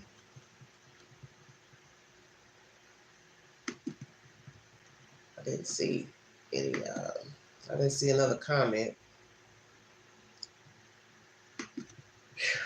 It's hardest working woman on YouTube. Damn. Hardest working black woman up. Feel free to go to my community page where the polls are and the videos are there. I'm going to do another live stream later this week. Well, either tomorrow or next week, about unloving parents generating self-hating children. Does that sound like a good topic? Sound like a very good topic. And estrangement from children and their parents. What causes children and their parents to be distant? A lot of reasons. If you are newly dating someone and find out he or she is trans or had the surgery, would you stop dating them? 37 votes. 89% yes, 5% no, 5% not sure, 1 comment. Lord have mercy. Queenie says I put yes because our relationship started with dishonesty. If you're honest up front, then this occasion would never arise. Again, honesty is the best policy. No, it has nothing to do with a gender. It has to do with being who we are honestly. Well, Queenie, people lie about lots of things. But I think most people would care about your sex. I want to know that you are a full man underneath your britches. I don't want to find out you're a girl up under there. And I've been talking to a girl, if you get my drift. I'm just saying.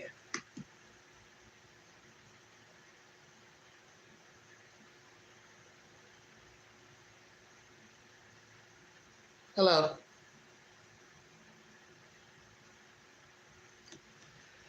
Woo, I see the crazy people are up late. Nobody takes anything serious. Nothing. Everything's a joke during a live stream. Then if I cut the comments off, everybody's bitching and crying. Oh, she don't want to hear your comment. It ain't that. It's just that I don't have time to watch the chat and talk and play content. It's ridiculous. Once again, 89% of you said yes. You would stop dating the person if they lied to you about their sex, orientation, and or if they had the surgery. 5% no, 5% not sure. Should a trans clergy be removed if found out to be true? 56% yes, 34% no, 9% not sure. Should the church elders remove a gay clergy if found out to be true? 50% yes, 35% no, 15% not sure. What is your opinion of people regretting reassignment surgeries? 1 comment. Angry Mimi says, there are many who regret it or commit self-harm. I believe the torment either way is sad. Indeed it is.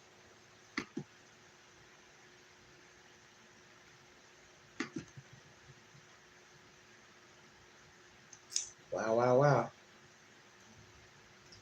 Take the polls on my community page. Is same-sex experimentation dating a fad for some? Because you see a lot of more guys coming out as gay or bisexual. Guess they're looking at their lives saying, well, I'm not going to put on airs anymore and pretend to be something I'm not. I'm not going to worry about what people think. People thought I was straight, football player, athletic, blah, blah, blah. I'm just going to be my true self. Is it more a fad to experiment with the same sex and or dating? For some, 83% said yes. Wow, out of 42 votes. 7% no, 10% not sure. Is homosexuality a mental disorder? You heard that little girl saying she thinks it's a mental disorder. The one that was saying she didn't want to be going to the bathroom with guys in school. 18% says yes. 61% says no. 21% not sure. Out of 57 votes. Would you allow your child to date the same sex? 30 votes. 53% yes. 27% no. 20% not sure. Should a parent call their child by another sex name if kids ask? Demands. 26 votes. 12% yes, 73% no, 15% not sure. Should sex reassignment surgeries be legal? 40% yes, 44% no, 16% not sure. Should teachers address students in class by a different name, gender, other than what's identified on their paperwork? Yes, 15%, no, 77%, not sure, 8%. Should trans minors be allowed to use opposite sex restrooms? 3, yes. 83% no, 13% not sure. Should state law mandate businesses to post signs stating trans persons use their restrooms? 67% yes, 28% no, 6% not sure. Huh? Well, I don't mind people commenting, but when they get ignorant and, I'm talking about the trolls that come in. They mess up the continuity of the live stream. Should openly gay, trans, binary person be able to foster, adopt children? Yes, 48%. 32% no. 20% not sure. Now, this is a question from earlier about the ladies jihad. They got arrested here at the University of Tennessee. She wanted to have it on in her mugshot. She was protesting for Palestine. 82% of you said yes. Should the police have removed her jihad for her mugshot? 14% no. 5% not sure. One comment. I'm going to skim over that. Should military allow openly gay servicemen, women? 59% yes. 29% no. 12% not sure. Should churches, dioceses allow openly gay clergy, men, women, priests, nuns? 17% yes. 80% no. 3% not sure. Is a person born gay? 18% yes, 44% no, and 38% not sure. Good Lord, have mercy. 6 comments. Let's see what y'all have to say. Quinny says, I have to say I'm surprised by the poll results so far. Can't wait to check back tomorrow. User says, my daughter's orthopedic doctor said she was born gay. 4 replies. Wow, interesting. I replied, how would he know this? She replied, he treated her for scoliosis from 7 to 13 years, did surgery on her back. I asked him if he thought she was born gay. He said, without a doubt. Then she replied again to the queen. Also, as her mother, I could tell from around 3 years old, she was different. I replied, excuse me. Okay, well, a mom should know their child. I winky. Going live shortly on gay issues. Join me if you can, hun. Purple heart. You should know your children. Know something about them. Guess I should ask that question as well. Do children fear coming out to their parents? Probably not in this day and time, because a lot of people are more open with their sexuality, experimenting with other sexes, even as children, which I don't believe children should be having sex with anybody as a child. It makes for bad karma. Children touching each other inappropriately. They're already curious as children. Children don't need to be touching each other. They don't need to be having sex. They don't need to be performing oral sex. They don't need to be doing the damn thing. And that's just my personal opinion. That's just how I feel. I asked my chat earlier about the woman who stabbed a man about 100 times years back. They said she was weed-induced psychosis.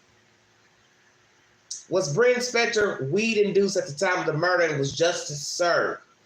Both the state and the defense agreed that she was. She got 2 years probation and 100 community hours.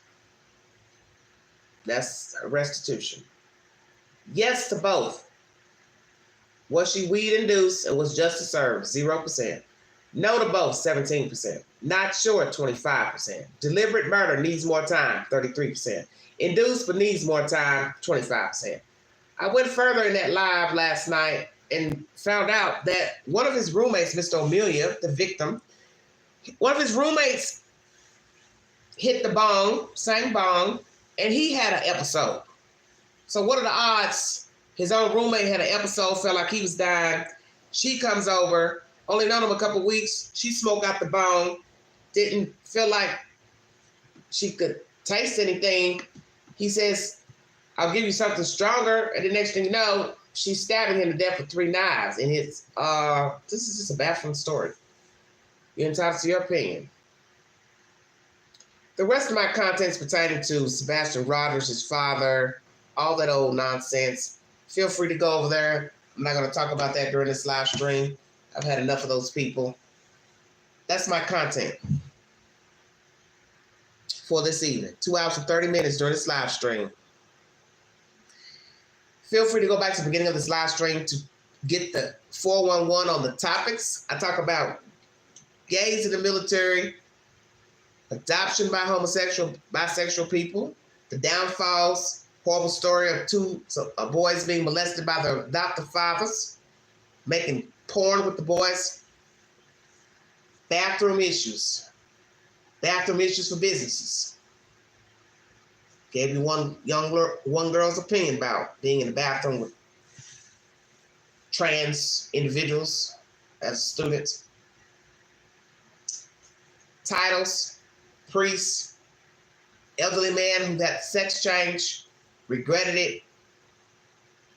Should children get sex changes? I don't agree. Should you give them hormone therapy? I don't agree. And in this state, you can go to jail if you administer hormones to a child and or aid them into a surgery, reassignment surgery. I do not believe children need hormones. I do not believe they need reassignment surgery.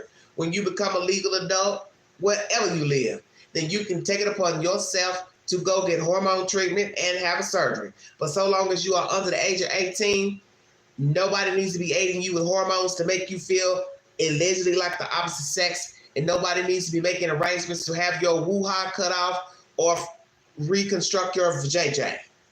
Hell no. And that's my opinion. A child needs to stay in a child's place. And that's what people need to understand about children. They are resilient and they're children. Nobody was guaranteed to have a great life. Let me make that clear. Black, white, short, tall, fat, trans, whatever word you want to call yourself, because as I said, I don't believe in labeling children. It's not a good idea. I don't believe in calling no child gay, bi. I don't rock like that. If that's what you're down with, that's your opinion, but I'm not getting ready to call a child gay. I don't believe in that shit. I don't call a child gay. I don't care how they act. I'm not calling a child gay. You know, I can get real ignorant when it comes to that topic because there's no way I'm going to sit here and look at a 3-year-old and say, oh, he's gay. I don't care if he wants to play with girl dolls. His rearing may have a lot to do with it. Could be genetics. See, a lot of those things form you. And that's something a lot of people, we didn't get into that conversation, and I'm going to touch on that before I check out of here. How do you become feminine, masculine? Is it because of the way you were raised? Although we have a lot of men who are raised by a lot of women, grandmothers, aunts, no father figure, they end up becoming strong males, not bisexual, not homosexual. Then you can have that one male, he's more feminine because that's all he saw. Maybe he was pampered too much, spoiled too much, and he got confused. So you don't know. Because children turn out different ways. You can have a mother and a father and turn out gay. bisexual. See where I'm going? Trans, whatever the label. 2 men can raise a child and he grows up to be heterosexual. Never experiment. Same thing. 2 women raise a girl or a boy. They're heterosexual. But then it could be the alternate. Gay couple raise children and now the children want to sample their own pond. Well, your child wouldn't be like that if you were with a woman or a man. You know what I'm saying? You tell a man, if you had a woman, your child wouldn't be wanting to mess around with men, women, whatever the sex is, same sex. Might be some truth to it. I said you lead by example. You watch, you mimic. So you a small child, a boy child, let's say, raised by 2 men. You think it's okay for 2 men to be together. How would you think it's not okay if that's what you're seeing every day? Just like when you grow up and have a mother and a father or a mother and a boyfriend, whatever, baby daddy, you assume that's the right thing to do. A man and a woman dating, paying bills, lying down, having sex. You don't know anything about 2 men doing it. You don't know nothing about 2 women doing it. And you'll see that in some of these instances with same-sex couples. Their children end up doing the same thing, walking in the same footsteps. And some people are going to ask themselves, I wonder if that child was living somewhere else, would he or she be doing the same thing? Just like the commentary I played you at the beginning of this live stream. The woman with the 2 men, they're all living together, 3 parents. The 2 men are walking around like women, dressed like women, and then their children are picking their own sex. School-age children, a 10-year-old. I'm not a she, I'm not a he. I'm binary. So my thing is, would this child know what a binary is if they weren't living in a house with a woman and 2 men dressed as women? Just saying. You lead by example. You lead by example.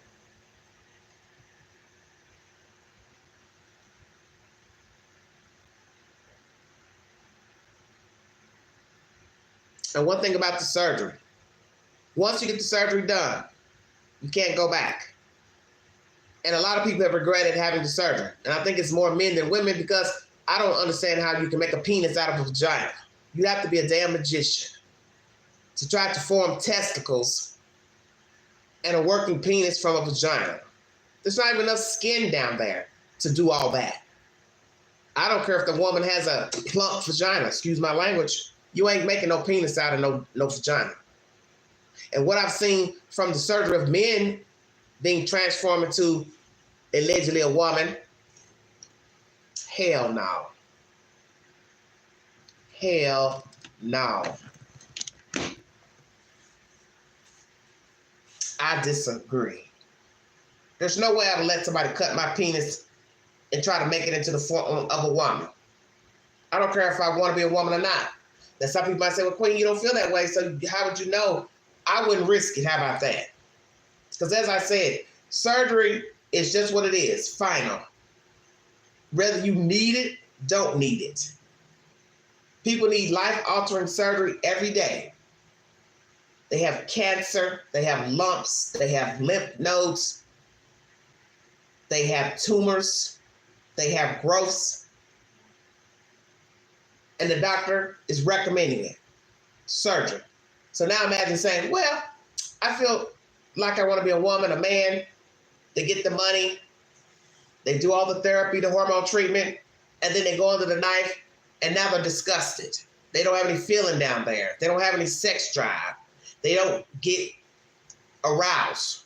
So everything that you were experiencing before, you now don't have that anymore because you have went and altered your anatomy. And somewhere in your head, your mind told you, hey, this is a good idea. Hey, you need to follow through. Hey, you need to get the money, get the surgery. And then you get the surgery, you don't feel good. You're having complications. As I said, you have complications. Maybe your wound's not healing properly down there. And let me tell you, downtown is not somewhere you want to play around with a knife. Come on with it, Queen. I want you all to think about that for just a second. The fear and the thought of being stabbed is something nobody wants to think about. Why would I want you cutting downtown? Oh, you're going to be under the... Oh, under the anesthesia. I don't give a damn. That's what made you. Huh. As my male friend love to call her. Huh. That's a her and a him. Okay? Seriously. I mean, it's all jokes aside. You go mess with that, it's a wrap. Ain't no going back. You might want a penis, but you can't get him. You want a she, you get ready to alter your boyfriend for her. And then when you get her don't want to act right. You having urinary troubles. Did that dawn on some of you who want the surgery? How are you going to urinate? You've been urinating out of a penis. Now it's being reconstructed into a vajayjay, and you just think miraculously you're going to be urinating out of this vajayjay. Think about that for just a second. You want to play with what God gave you because of how you feel emotionally. And I'm not here to knock somebody who feels feminine and a male and a woman that feels masculine. What I'm saying is, what you don't want to do is go messing with downtown. Because downtown is everything. I don't give a damn if you don't like looking at your penis and it's ugly to you. That's what your mind's telling you before. And whether you had this horrible feeling about your penis, that ain't gonna be nothing compared when it's gone. Finito. It's over with. Ain't no surgeon getting ready to try to go back in and try to give you testicles and a penis, and he didn't, cut it in two. For those that don't know the process, the penis is now, couple months to a year, your woo-ha ain't doing what it's supposed to do as a vagina. Now what? What you gonna do? Go back and holler at the surgeon? Hey, homeboy, wanna holler at you. I ain't got no feeling, no drive. It's numb. It ain't doing nothing. I'm unhappy. What you want the surgeon to do? He can't do nothing. Or she. I told you the ramifications of getting the surgery. You may not like the results. So that's what you need to focus on. And that's what people need to talk to their children about. You have time to decide who you want to be, how you want to live. But for right now, you're in my house, you're a child, you're going to walk the line. You're going to enjoy living. And that's what all of us need to focus on, whether you have identity issues or not. Because a lot of us have identity issues, and it has nothing to do with binary, trans, gay. It's nothing to do with it. You just may not like your hair. You may not like your nose. You may not like your weight. You may not like your skin color. You may not like your eyes. You need to work on it. But sometimes surgery, even that, for people who don't have any sexual identity issues, that can go awry as well. You want a new nose. You want a new ears, whatever. You're being cut on. And there are no guarantees when you go under the knife. Some people don't even wake up. Some people bleed out. Some people go into cardiac arrest. Some people have a stroke. Sometimes a body grows an infection from a surgery. Afterwards, things don't start to heal. Wound won't close. See? You got to think. And that's just that. You got to think about the decisions that you make.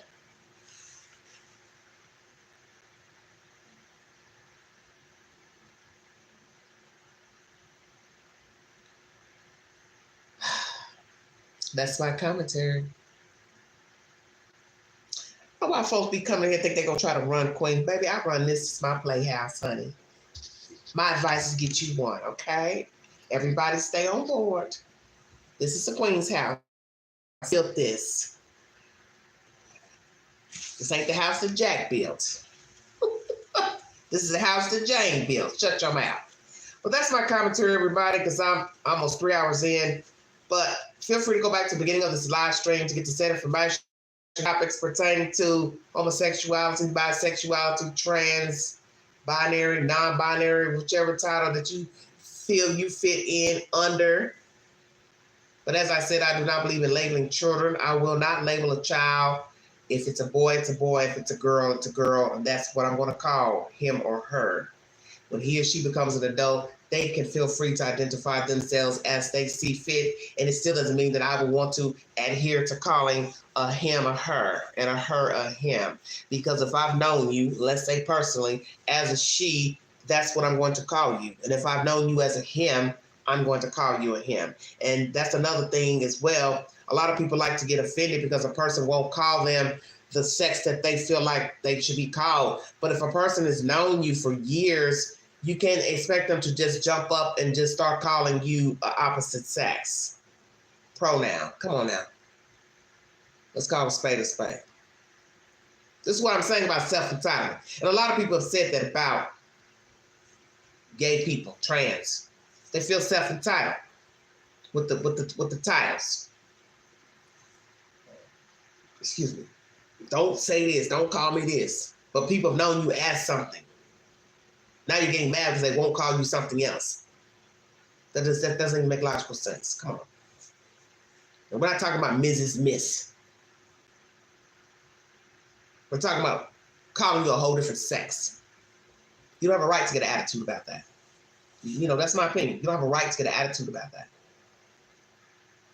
And also, let's say a person don't know you, but they know that you're a man up under that makeup, wig, hair weave, and you say, well, hi, I'm Sheila, but I know that you're not. I assume you're not. And you demand that I call you Sheila. Should I?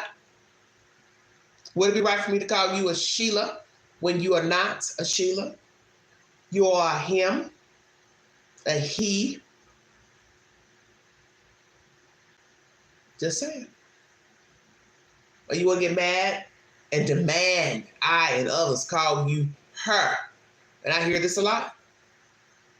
I'm a she, I'm a this, I'm a woman, my opinion is no, you're not. And I don't have to call you a she. And I know that you're a guy. You're born a male. Why should I? That's my opinion. And I'm sure this will not fare well with a lot of trans people. But as I said, I'm entitled to my opinion. And the one reason why I don't want to call him or her is for the obvious reason. Because you're not a her. And that's just me. Whether you're a Christian, not a Christian, what you believe in, that's your opinion. I just don't want to call a woman a man, and I don't want to call a man a woman. I don't have to. And some may not agree with that, and that's fine.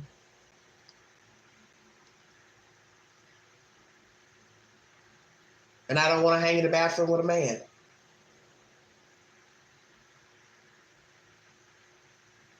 I don't.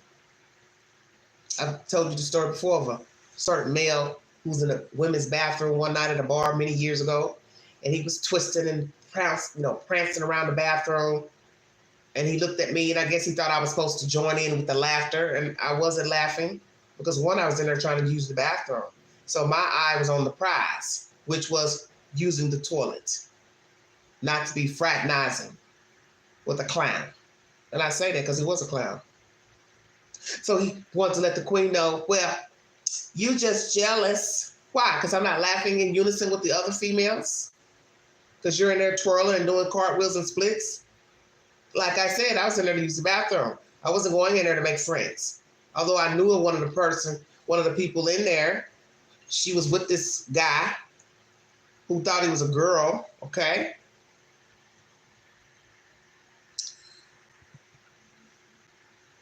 And I let him know when he addressed the queen. You just jealous. Queen said, never. And I didn't give a fuck who had something to say in the bathroom. If y'all want to tag team and want to go at the queen, What was you gonna do? Argue with me? Well, what's the problem? I would have said, first of all, I don't explain myself too. I'm trying to use the damn bathroom. Because I'm not keying and giggling at a grown man twisting around with eyelashes on with a fucking fade. This is a discussion. See, it's what you allow. And that's where I have the problem. It's people trying to make you feel a certain way about a person's identity. First of all, like I said, I'm going in a public restroom to use the restroom. I spoke to where I want to speak to. I'm trying to go in the bathroom. I'm waiting on a stall. Because you're flip-assing around in there doing stupid shit and ain't got no business in the restroom as a man. Yeah, I felt some type of way. He didn't have no business in there. And then he want to come back with a snide comment. Oh, you just jealous? Oh, because you felt like Queen wasn't feeling you. Because I wasn't. And I didn't know nobody explanation about that. And guess what? Him, it, whatever, carried the fuck on. Yeah, I said it. And that's how I feel about it. This is where a lot of people get upset when it comes to homosexuality, bisexuality, trans. You trying to tell somebody what they should call you, how they should address you with a pronoun, this and that. They don't have to address you at all, because if they called you out your name, then you ready to fight and you crying discrimination, this and that, when you should just stay in your place and mind your business. You going in a restroom or a business or whatever, go do you. But don't get mad because somebody didn't address you as madam or call you Miss Lady. And I've heard some black women say this, because, you know, some black women get real crunk about this situation. I'm not your sis. Because that terminology is used for, I guess, a camaraderie of trans and another biological female. Hey, sis. Some women, black or white, may be offended.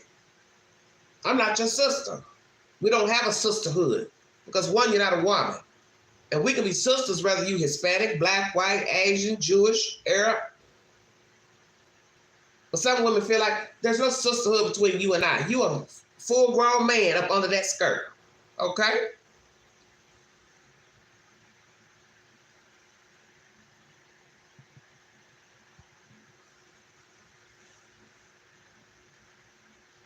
Now use it now.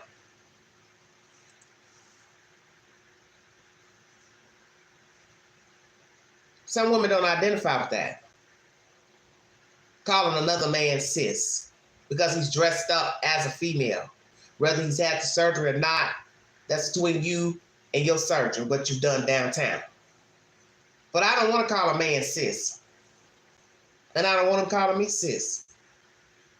This is what I'm talking about with the titles and the self-entitlement. Feeling like, well, this is who I am. You better call me this. As I said before, I don't have to call you anything because I don't have to address you. And that's my personal opinion. I want to thank you all so much for joining the Queen. I'll be back tomorrow with more stimulating content and commentary. Please take the polls on my community page. Check my community page for said updates, breaking news, and know that some topics I don't do live streams or do shorts about, okay? So also go into my shorts and check them out. YouTube gives you about 15 seconds or less to hit a hot topic. I have many shorts, and the latest ones are pertaining to P. Diddy, Seth Rogers, the father of missing boy Sebastian Rogers out of West Tennessee. And I'm also going to do some shorts on this topic here. The topics I discussed in this live stream pertaining to homosexuality, trans, binary, so on and so forth. I'll do some shorts tomorrow. God knows I will have quite a few, because you see I had 1,000 questions that I put on the polls pertaining to these subjects: homosexuality in the military, bathrooms, adoption. I'm going to do shorts on those tomorrow. So give me time to get those uploaded and go into YouTube Q and go over to my channel, and you'll see the shorts in there before dark 30 tomorrow. I also have movie suggestions on my page. Feel free to check those out. At least 2 of them you're going to have to pay for through YouTube. And one of them is a British mystery. And it's free on Tubi. And it's a throwback from 2006. If you'd like to donate to this great network, $129 Cash App. Stickers for chats always welcome during the live stream. Thank you for the donations. And God bless all of you. Have a safe weekend. And I will talk to you guys later. You've been listening to The Vault XL. See you later.